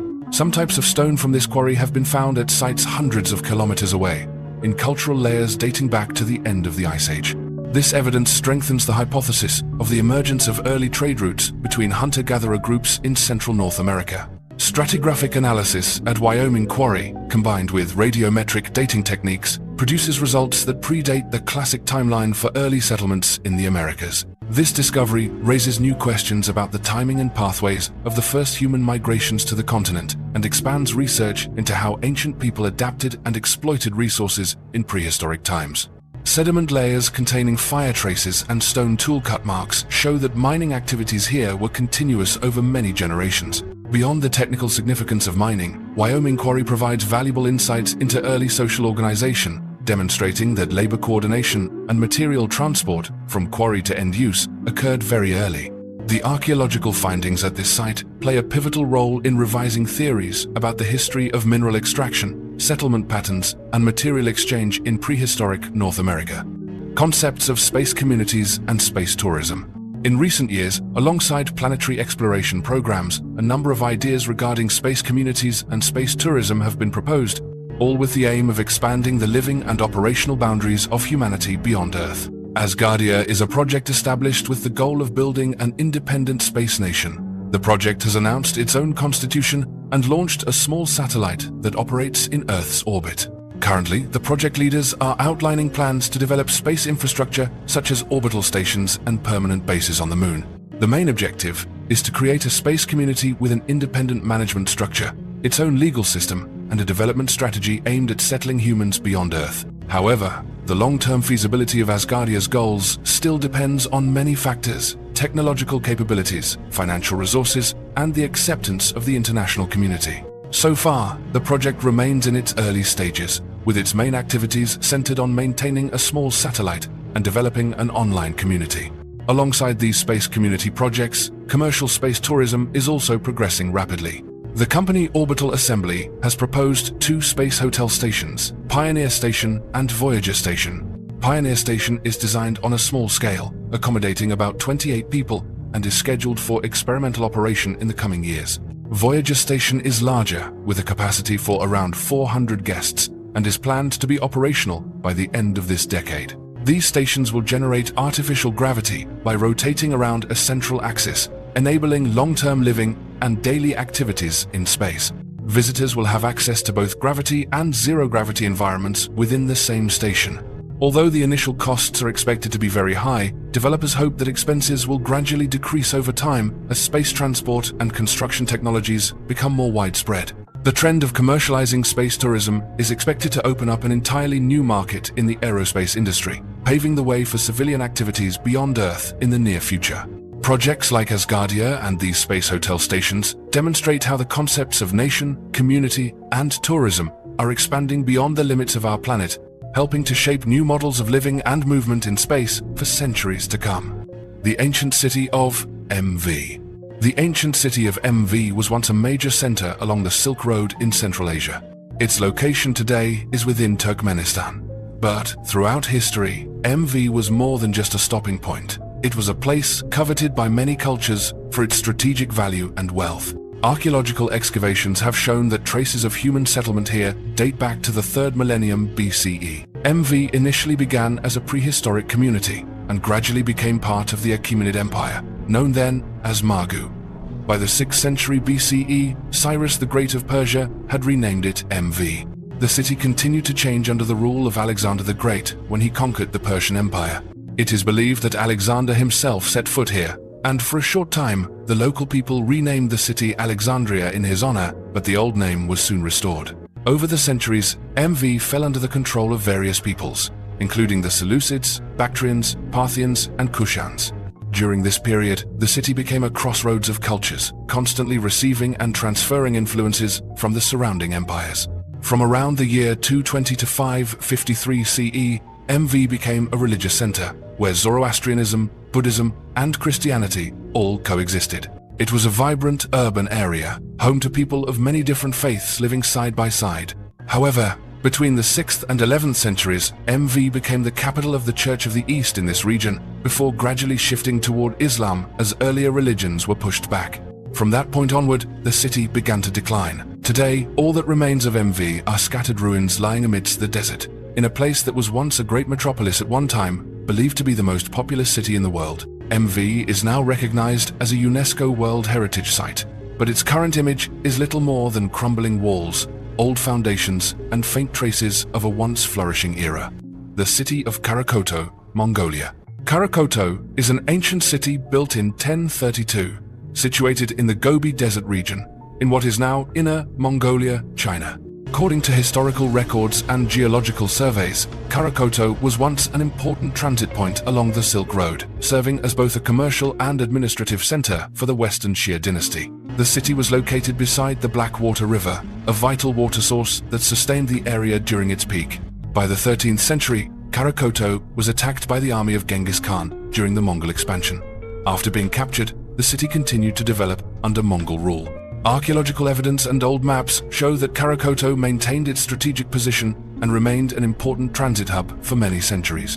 In 1372, the Ming dynasty launched a military campaign to gain control of the region. According to historical accounts, the Ming forces did not attack the city directly, but instead diverted the flow of the Blackwater River, cutting off the city's water supply completely. The loss of this critical resource made it impossible for residents and soldiers inside to maintain daily life and defense for long. Ultimately, the Ming army captured the city, and Karakoto was abandoned immediately after the battle. Modern surveys show that most of the city's structures have been destroyed or collapsed due to the effects of time and the desert environment. Nevertheless, the city walls still stand, with an estimated height of nearly 10 meters, enclosing what was once the heart of the city. Many sections of the walls and foundations of key buildings still retain their original shape, providing important data for historical and archaeological research. Karakoto was rediscovered by Russian explorers at the beginning of the 20th century. There, they found numerous documents written in the ancient Tangut language, as well as murals still preserved on the walls.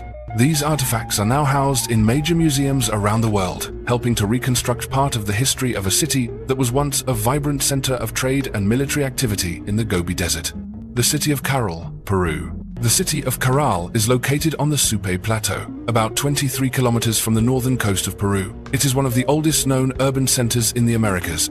Archaeological findings show that Caral was built around 2600 BCE, almost contemporaneous with the ancient pyramids of Egypt. This area includes a number of complex structures, the most notable of which are 6 large stone pyramids, with an average height of about 18 meters. Based on the remaining ruins, researchers have determined that Caral was once a fully planned city, featuring a central plaza, ceremonial courtyards, and residential zones. The buildings were constructed from stone and earth, enabling them to withstand the arid climate of Peru's coastal region. Inside some of the pyramids, archaeologists have discovered large staircases leading to the top and ceremonial spaces that show traces of fire and wooden artifacts. Further studies have also revealed the presence of musical instruments made from the bones of marine animals, such as flutes and drums, indicating that music played an important role in the daily life of the community. What is remarkable about Caral is the lack of clear evidence for warfare or defensive walls.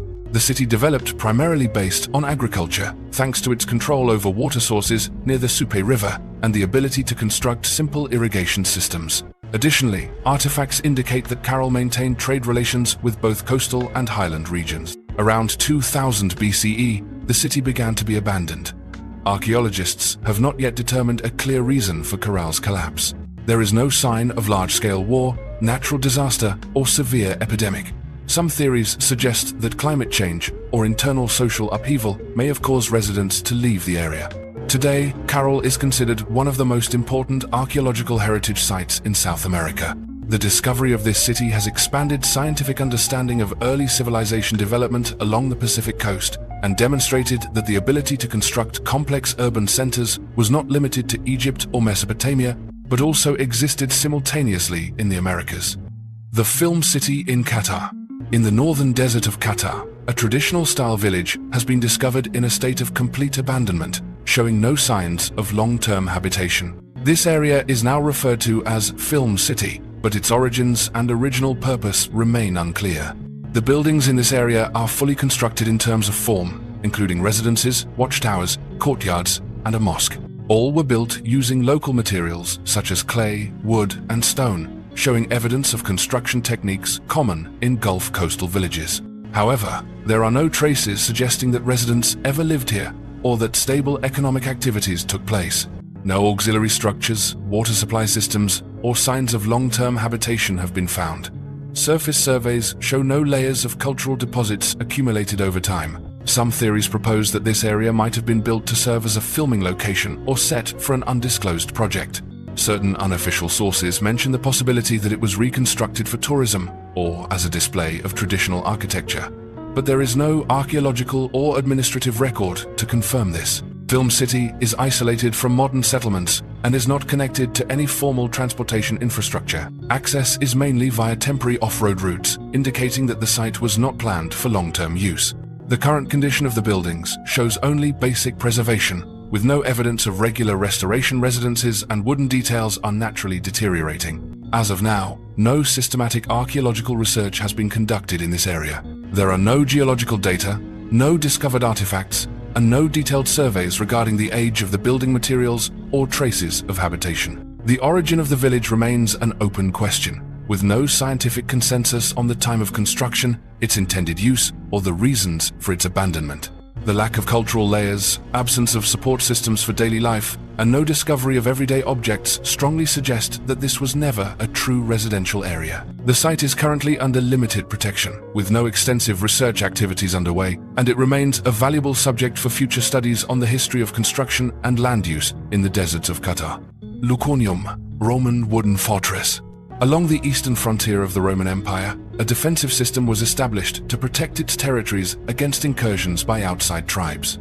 Among these strongholds, Lucanium was one of the largest wooden fortresses, built at a strategic position right next to the Danube River, at the border between the Roman provinces and the lands of the Sarmatian peoples. The fortress was initiated in the 1st century, according to documentary sources and archaeological evidence, which show that the original structure was primarily constructed from wood and rammed earth, forming a system of palisades, moats, watchtowers, and barracks for soldiers.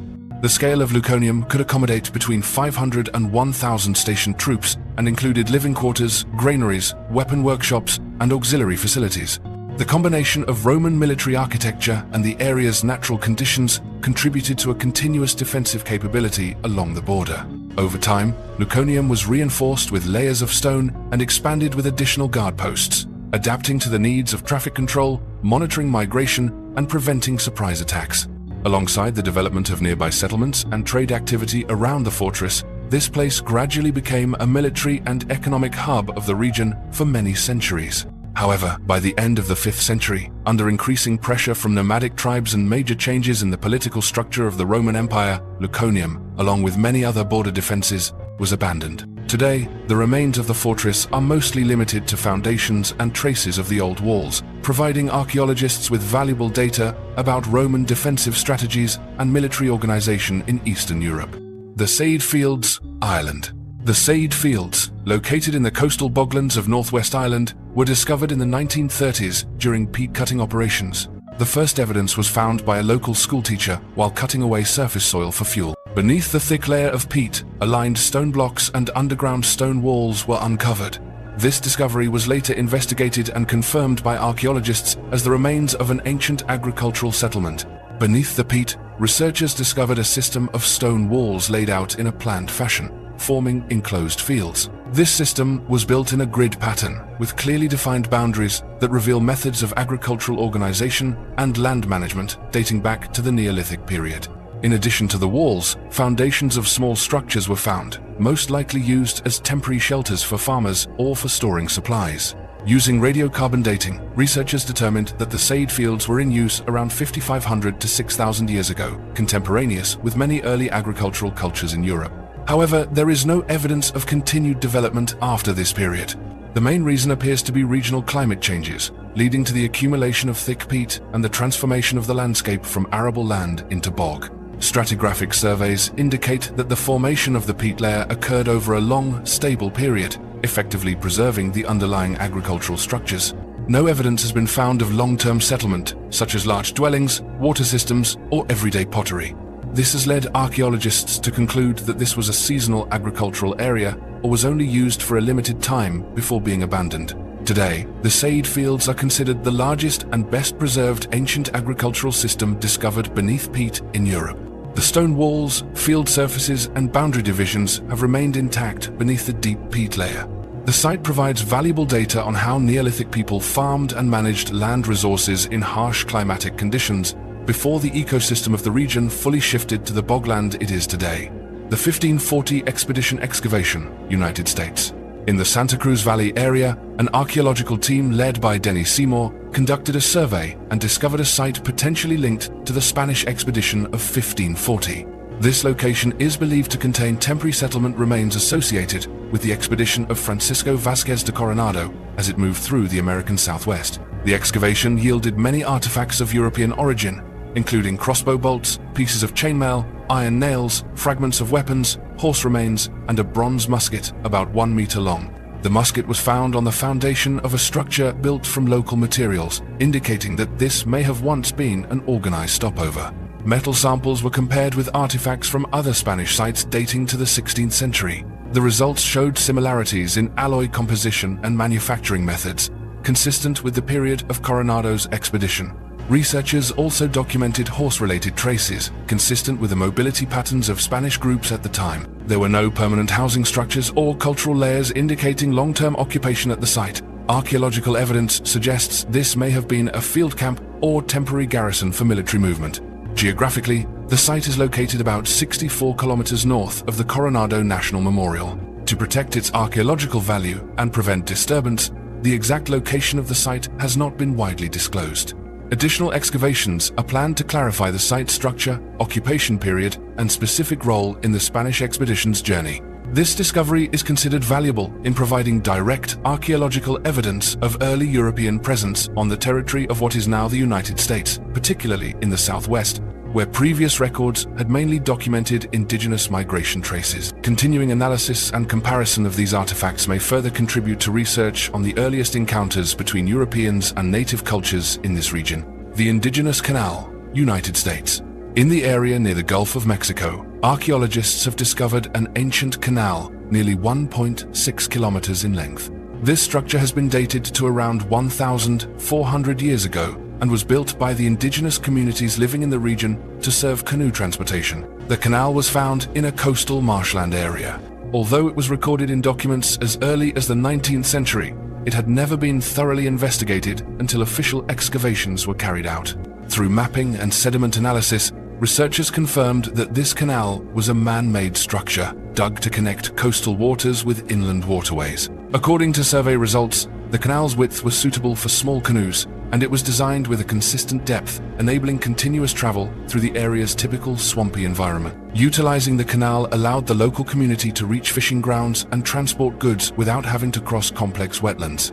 Analysis of sediment and plant remains within the canal indicate that this was a long-used structure, showing evidence of periodic maintenance and dredging over time. However, no material evidence remains of nearby villages, likely due to changes in terrain and natural conditions over many centuries. This discovery contributes to our understanding of environmental adaptation and water engineering techniques among Native American communities in the southeastern United States before European contact. The canal is seen as a clear example of how indigenous groups utilized the landscape and hydrological resources to optimize subsistence and transportation in a challenging coastal environment. Ongoing research will focus on tracing related habitation sites and defining the full extent of this waterway transportation network. The ancient city of Gardar, Greenland. The ancient city of Gardar was once a major religious center for the Norwegian community in Greenland during the Middle Ages. According to historical records, Gardar was chosen as the seat of the local bishop in 1126, marking the establishment of the Greenland diocese under the Archdiocese of Nidaros, Norway. Shortly after its founding, the first bishop, Arnaldur, began construction of a grand church at Gardar. This church was designed on a scale surpassing any other in the area and served as the site for religious ceremonies, ecclesiastical authority, and the coordination of spiritual life for the entire Norse community in Greenland. In addition to the main church, the Gardar complex included residences, storage buildings, and agricultural facilities. Records show that large-scale livestock farming was maintained here, playing a vital role in the region's economic life. Religious activity at Gardar gradually declined from the late 14th century onward. Factors such as colder climate, population decline, reduced contact with Europe, and internal church upheavals led to the weakening of the Greenland diocese's influence. By the 15th century, the entire area of Gardar was abandoned. The church structure fell into ruin over time, and auxiliary buildings gradually disappeared due to the harsh environment. Today, the remains of Gardar are located near the village of Igaliku, Greenland. Archaeologists have found the foundations of the Grand Church, preserved stone walls, and traces of ancient barns and livestock pens. Gardar stands as evidence of a prolonged Norse presence in Greenland and reflects the enduring role of Christianity in this region for nearly 4 centuries. Excavation and research continue, seeking to clarify the organization, religious life, and specific reasons for the community's decline. The oldest Buddhist temple, Pakistan. Excavations at the Bazira site in Pakistan have uncovered the foundations of what has been identified as the oldest Buddhist temple in the region. Based on architectural features and collected artifacts, the temple was constructed around the 3rd century BCE, during the period when the Mauryan dynasty controlled the area. Archaeological data show that the temple underwent at least 2 phases of expansion and reconstruction. The first was during the Mauryan period. The second came under the influence of Greek origin rulers following Alexander the Great's conquests. In the 2nd century BCE, the temple continued to be maintained under the patronage of King Menander, who is noted for his support of Buddhism. Cultural layers reveal that the temple was in continuous use until about the 4th century CE. In the uppermost strata, signs of earthquake damage have been identified as the direct cause of the structure's collapse. After this event, there is no evidence that the temple was rebuilt or continued in use. The site was gradually buried, and no further religious activity is recorded. This discovery adds valuable field data regarding the development of Buddhism in the region from an early period. Architectural features and artifact distribution show the cultural interactions between local Buddhism and Greek-Indian influences following Alexander's campaigns. The site remains under ongoing excavation to collect additional evidence related to structure, ritual practices, and the development and cessation of activity at the temple. The Church of Serbani Yas, UAE. The church on Serbani Yas Island in the United Arab Emirates was discovered by archaeologists in the 1990s in a remote area near the coast. Excavations revealed that this was a religious complex, including a church, a monastery, and auxiliary residential structures. Based on the artifacts recovered, researchers have determined that the site dates to around the 7th century CE, which corresponds to the early Islamic era on the Arabian Peninsula. Items found at the site include ceramics, glassware, and various artifacts originating from other parts of the Gulf region, indicating that the location was connected through trade with neighboring communities.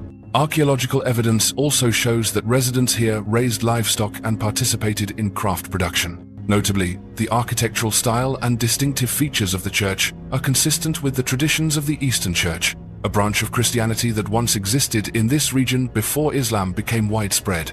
This discovery provides important material for the study of religious diversity and shows that during the early Islamic period, other religious communities continued to exist and could operate with a certain degree of independence in the region. However, the complex was eventually abandoned, most likely due to political and religious changes in the area.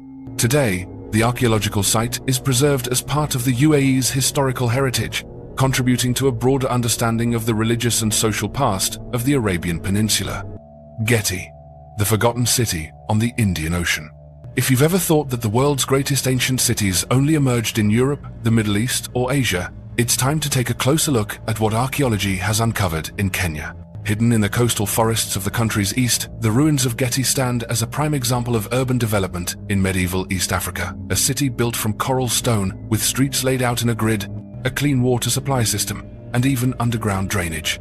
Getty was once a major trade center on the shores of the Indian Ocean. Archaeologists have uncovered artifacts from far-flung regions, porcelain from China, Venetian glass from Italy, Indian coins, and goods from the Middle East. This proves that Getty was far from an isolated community. Instead, it was a vital link in the bustling intercontinental trade network stretching from East Africa to Asia and Europe. One thing that continues to puzzle researchers is the disappearance of Getty's population. The city's structures remain remarkably well preserved, from the stone pillars of its mosque to water cisterns, deep wells, and solid stone floors, but the city was abruptly abandoned in the 17th century, with no evidence of conflict or major natural disaster.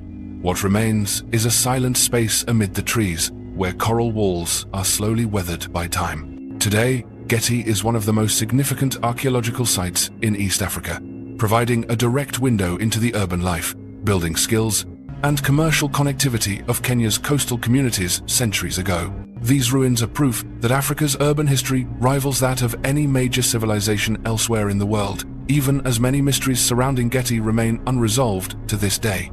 The idea of terraforming Mars. The concept of terraforming refers to the process of transforming the environment of another planet to make it more Earth-like, enabling humans and other life forms to survive there. On Mars, terraforming aims to create a stable atmosphere, raise the surface temperature, make it possible for liquid water to exist, and eventually build an ecosystem that supports life. The long-term goal is to develop a planet where humans can live and breathe directly, without the need for life support systems. Several theoretical solutions have been proposed for this process. One idea involves detonating nuclear explosions at Mars's poles to release CO2s and create a greenhouse effect that would warm the planet.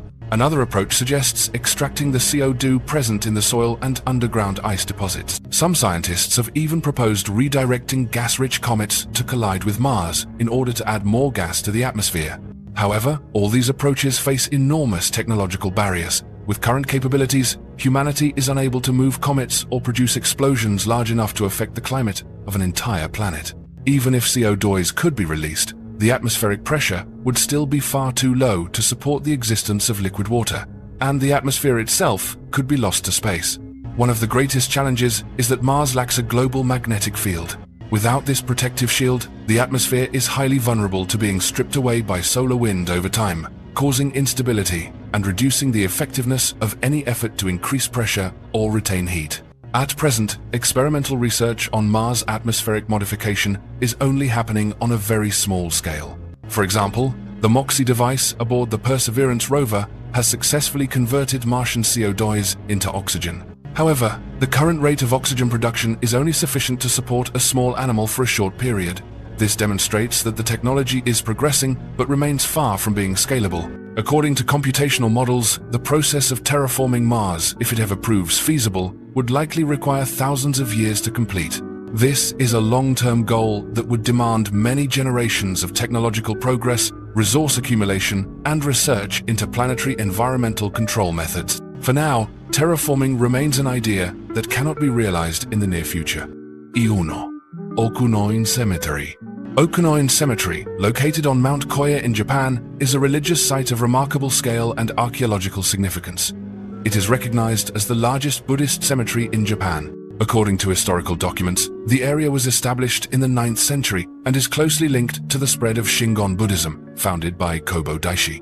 Kobo Daishi is regarded as the central figure in the cemetery's religious system, with local beliefs holding that he has not truly died but remains in meditation here, awaiting future enlightenment. Field surveys and stratigraphic studies have documented more than 200,000 graves, memorial stones, and auxiliary structures arranged along ancient pathways winding through cedar forests. The graves span many centuries, including tombs of feudal lords, warriors, monks, and Buddhist devotees from all social backgrounds. The forms of these graves are diverse, featuring stone stupas, Buddha statues, and various inscribed stelae, reflecting the continuous development of Buddhist art in Japan. Based on archaeological traces and pilgrimage records, Okunoin has always functioned as both a burial ground and a major site for religious ceremonies throughout the history of Shingon Buddhism. Rites for the dead, chanting, and religious rituals are frequently held here, directly connected to the belief in the ongoing existence of the soul. According to local religious views, souls at Okunoin are not seen as fully separated from the living world, but are believed to be waiting for rebirth under the guidance of Kobo Daishi.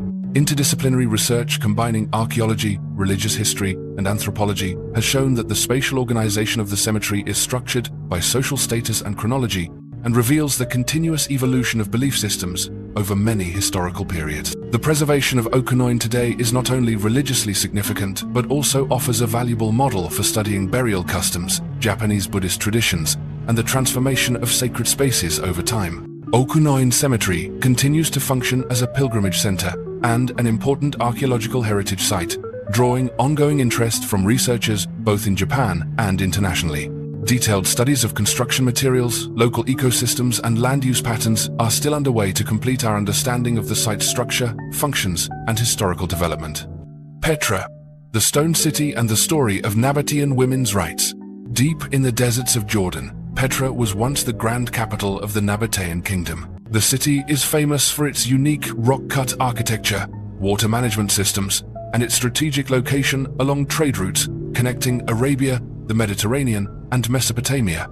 However, a recent archaeological discovery has added a new dimension to Petra's history by revealing the roles and rights of women in Nabatean society. During excavations, archaeologists found an ancient scroll in a cave near Petra. This document, dating to the 1st century, is a legal record detailing the ownership and management of a date palm orchard near the Dead Sea by a woman named Abi Adan. The scroll shows that Abi Adan not only had rights to land use, but could also transfer property, sign documents independently, act as a witness in legal proceedings, and even obtain a divorce, with her property remaining independent of any husband or male guardian. This discovery demonstrates how different Nabatean society was compared to neighboring civilizations of the time. While women's rights were strictly limited in Rome or Greece, women in Petra could own property and play active roles in the economic and social life of their community. It provides clear evidence of the advanced legal and social status of Nabatean women during the kingdom's golden age. After its peak, Petra fell under Roman control and declined as trade routes shifted and earthquakes destroyed many structures. Still, documents like Abi Adan's scroll offer direct insight into the social, economic, and legal structure of a once powerful civilization in the heart of the Middle Eastern desert. Today, Petra stands not only as an architectural wonder, but as a testament to the diversity and progressiveness of ancient societies documented in world history. The Aral Salt Flats. The Aral Salt Flats, spanning Uzbekistan and Kazakhstan, mark the site of one of the 20th century's greatest environmental disasters. Before 1960, the Aral Sea was the world's 4th largest inland lake and a crucial center for the local economy and community, especially fisheries. However, Soviet-era water management policies fundamentally altered the region's natural balance. The diversion of the two main rivers, the Amu Darya and Sia Darya, for agricultural use drastically reduced water inflow to the Aral Sea. The rate of desiccation accelerated in the decades that followed, shrinking the water's surface area, raising salinity, and triggering the collapse of the aquatic ecosystem. As fishing became unsustainable, port towns were abandoned, and the local economy collapsed. Along what was once the Aral shoreline, researchers have documented the presence of numerous ships left stranded in what is now a dry salt desert. These ships, once vital for transportation and fishing, now serve as direct evidence of an economy that no longer exists. This phenomenon has created a ship graveyard with a high density of abandoned vessels, illustrating the scale of the local maritime industry before the environmental disaster. Modern environmental studies show that the Aral salt flats now suffer from airborne salt and residual chemicals from past agricultural activities. The evaporation of surface sediments releases hazardous dust, posing significant health risks to nearby populations. Restoration projects have begun to revive parts of the Aral Sea's ecosystem, but results remain limited to small areas. Research on the Aral salt flats is not only aimed at ecological recovery, but also at analyzing the consequences of unsustainable water management policies. The ship graveyard here is viewed as a modern archaeological testament to the direct impact of human intervention on natural systems, highlighting the irreversible changes to the region's economic and geographical structure. The gate to the underworld. The Alalotria cave in Mani is recognized as one of the most important archaeological sites related to ritual practices and ancient Greek beliefs about the afterlife. This location was once regarded by local inhabitants as a gateway to Hades, the land of the dead in Greek mythology. The cave structure extends nearly 300 meters, with successive chambers creating a closed, subterranean space that matches descriptions in ancient legends of a boundary between the world of the living and the world of the dead. Geological surveys and archaeological excavations reveal that Alalotria Cave was once inhabited by prehistoric communities. Traces of daily life, including hearth remains, stone tools, and animal bones, have been found in various geological strata, demonstrating continuous use throughout the Neolithic period. According to local records and geological studies, around 5,000 years ago, a major earthquake struck the region, causing the main entrance of the cave to collapse.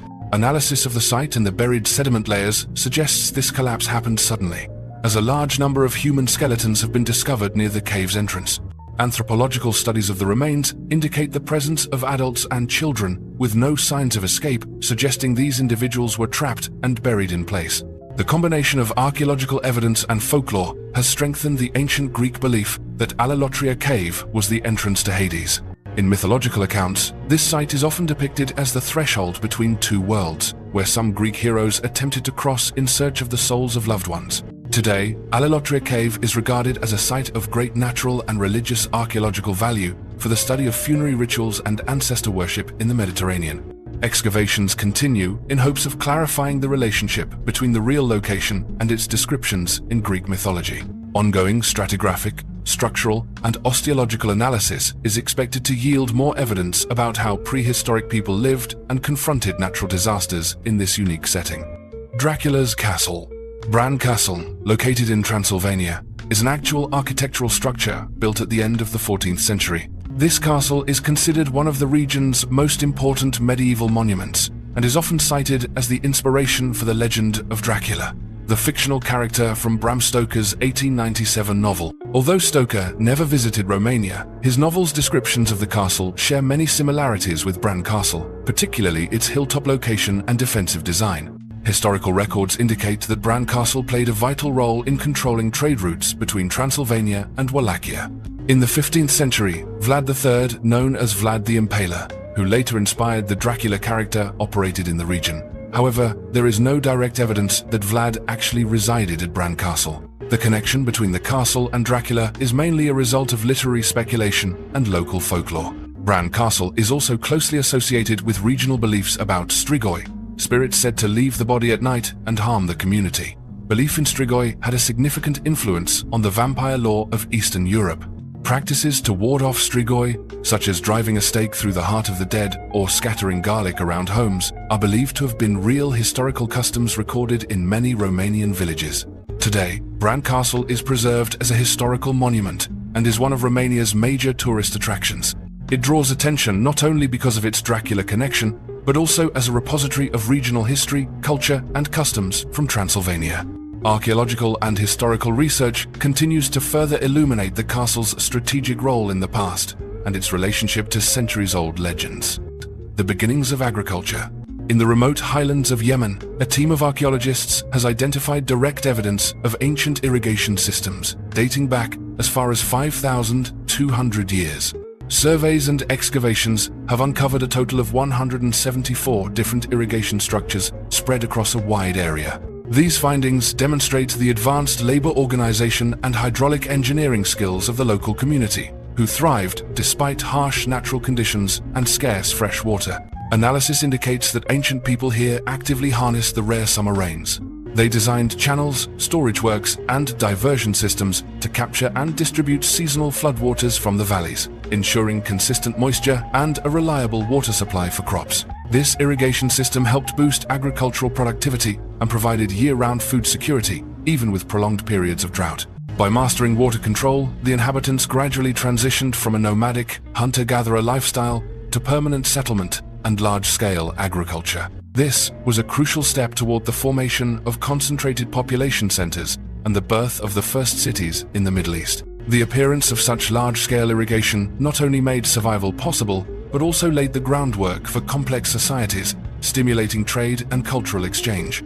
Archaeological evidence of irrigation systems in Yemen is clear proof of the essential role water management played in humanity's development. Without these achievements, the great civilizations of the Middle East, such as Sumer, Akkad, or Babylon, could never have emerged and flourished on the arid plains of Mesopotamia. The pre-flood world.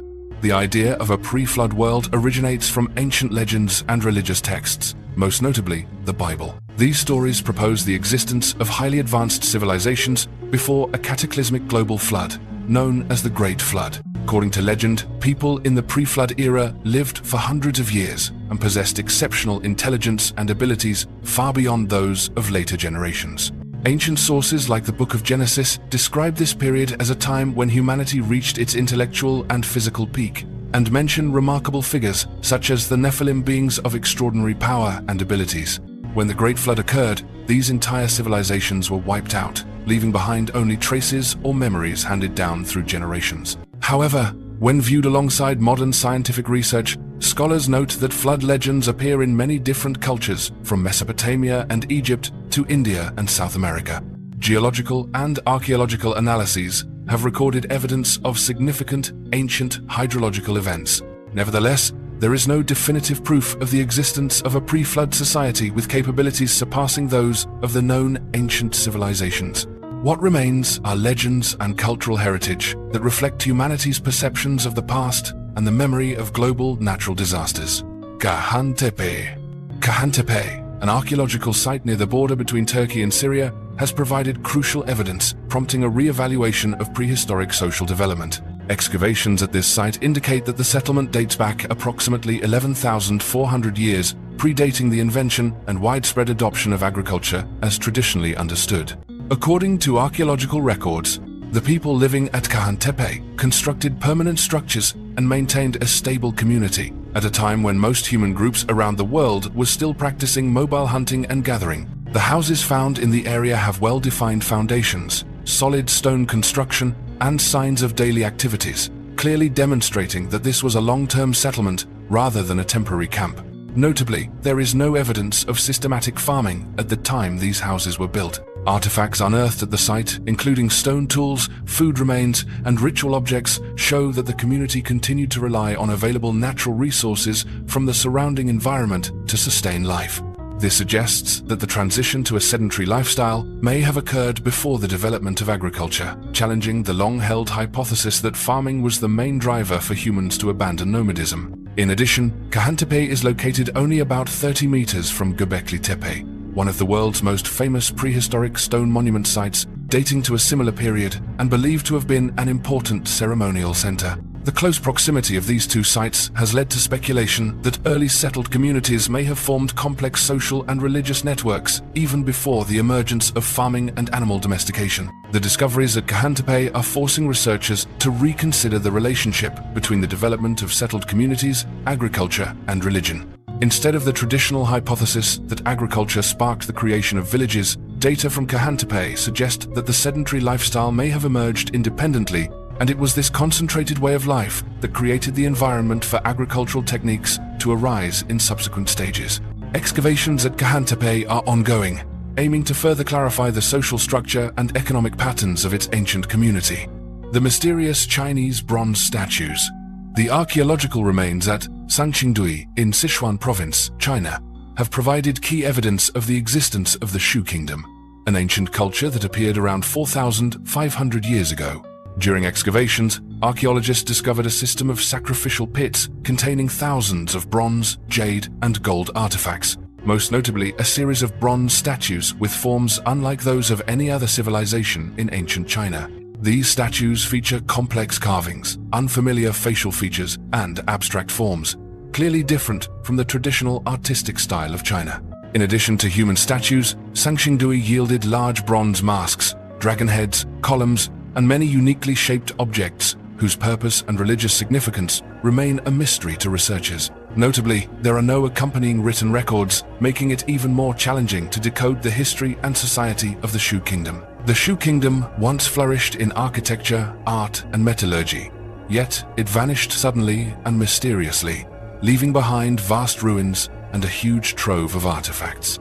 The reason for this disappearance remains unclear, possibly tied to natural disasters or far-reaching social changes.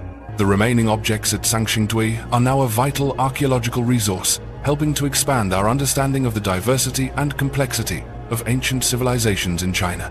Lost colonists of Roanoke. In 1587, the first group of English settlers was sent to Roanoke Island, marking one of England's earliest attempts at colonization in the New World. When expedition leader John White returned to England for aid, the entire population of the colony mysteriously vanished. Upon his return 3 years later, White found no trace of the colonists, only the word Croatoan carved into a wooden post and crow on a nearby tree. There were no remains or clear evidence of conflict or disease, making the Roanoke mystery one of the most enduring unsolved stories in North American history. Theories about the fate of the settlers are based on analysis of historical records, local legend, and modern archaeology. One prominent line of research considers the possibility that the English colonists assimilated with local tribes, such as the Croatan or Hatteras, supported by archaeological evidence from Hatteras Island. Here, researchers have discovered European artifacts such as swords, writing slates, and 16th century buttons, alongside stories passed down among local communities about the appearance of white people in later generations. However, no skeletal remains or direct DNA evidence has confirmed any intermingling between the two groups. Interdisciplinary studies, including archaeology, genetics, and artifact analysis, are ongoing in the quest to determine the fate of the Roanoke colony. To this day, the story is considered one of the greatest mysteries of early American colonization, reflecting the complexity of cultural encounters and the difficulties of reconstructing historical events from limited material evidence.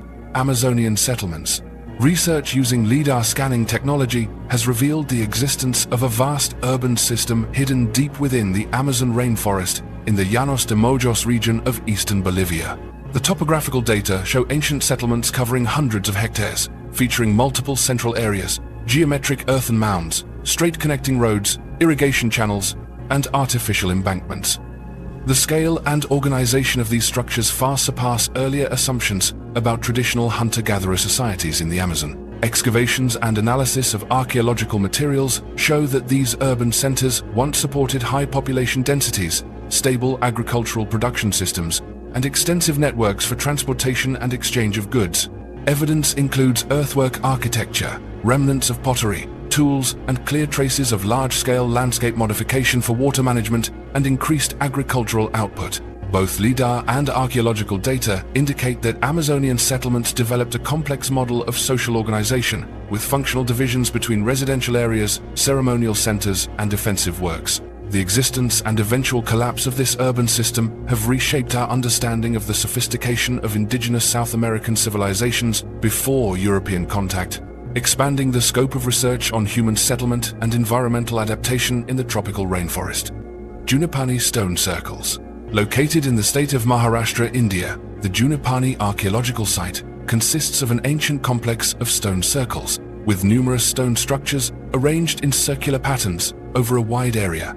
These stone circles have been dated to more than 3,500 years ago, corresponding to the transitional period between the Neolithic and Iron Ages in the Indian subcontinent. Here, archaeologists have discovered stones of various shapes ranging from circular to rectangular, transported from elsewhere and placed according to specific patterns. On the surface of some stones, small circular cut marks, known as cupules, appear, distributed in distinctive arrangements. Field analysis suggests that these markings likely represent astronomical phenomena, such as the sunrise point on the winter solstice or other celestial events. Excavations have also revealed burial remains beneath the stone circles, indicating that each circle may have served both as a grave site and a tool for observing the sky. Researchers propose that the ancient people of Junipani used these stone circles and symbols to track the movement of celestial bodies and mark important times of the year. These findings add to our knowledge of the history and development of astronomy in India. To this day, the full meaning of the Junipani stone circles and their associated symbols remains an open question for further research. Will new discoveries at this site help expand our understanding of ancient cosmological knowledge in the Indian subcontinent? Titan. Titan, Saturn's largest moon, is considered one of the most promising locations for future space colonization. Unlike the Moon and Mars, Titan possesses a thick atmosphere with a surface pressure greater than that of Earth, offering protection from cosmic radiation and reducing the risks posed by spaceborne rays to living organisms and technological equipment. Titan's atmosphere is rich in nitrogen and contains large quantities of hydrocarbons in both gaseous and liquid forms. Its surface is dotted with lakes and seas of liquid methane and ethane, forming vast reservoirs of hydrocarbon resources. These natural fuels could potentially provide energy for manufacturing, daily living, and the operation of equipment within a closed environment. The high atmospheric pressure on Titan would allow humans to move outside without the need for heavy pressure suits, though systems for isolating toxic gases would still be required. However, Titan's natural conditions present many technical challenges. The average surface temperature remains extremely low, around -179 degrees Celsius, requiring all survival systems to operate reliably in a super cold environment. The atmosphere's methane, ethane, and hydrogen cyanide content would necessitate complete environmental isolation for human habitation. The distance from Earth to Titan is one of the greatest logistical barriers. With current technology, travel time is estimated at 4 to 7 years, depending on flight trajectory. Transporting materials, equipment, and personnel would demand a robust, long-term interplanetary supply chain. Despite its advantages in atmosphere and resources, Titan remains a long-term research objective most suitable for later phases of space expansion Once bases on the Moon and Mars have been successfully established and operated, Titan is regarded as a potential next step in the strategy of space exploration and settlement for the centuries to come. Byzantium, the Eastern Roman Empire. Byzantium, originally an ancient Greek colony situated at the crossroads of Europe and Asia, was founded in the 7th century BCE and gradually became a major center for commerce and trade in the Eastern Mediterranean.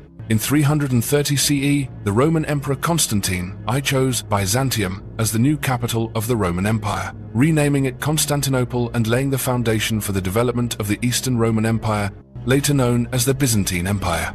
After the fall of the Western Roman Empire in 476 CE, the Eastern Roman Empire endured and flourished for more than a millennium. Thanks to its unique location controlling the vital trade routes between Asia and Europe, Byzantium became a central economic, political, and cultural hub connecting Eastern and Western civilizations. The state was organized as an absolute monarchy, with a highly developed bureaucracy and a legal system inherited and refined from ancient Roman traditions.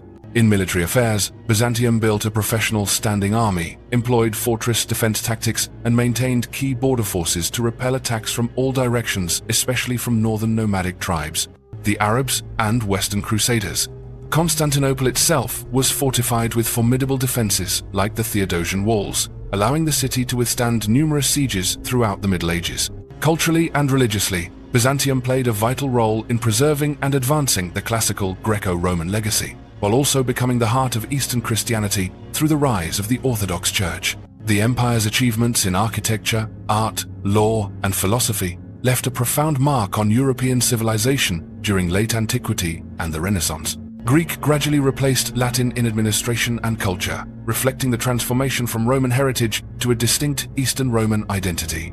The Byzantine Empire came to an end in 1453 when Constantinople fell to the Ottoman forces, marking the close of a state that had been the most powerful center of medieval Europe and a crucial bridge between Asian and European civilizations. The study of Byzantium offers key insights into the evolution of government, society, and religion in the post-classical world, the feasibility and debate surrounding settlement on Mars.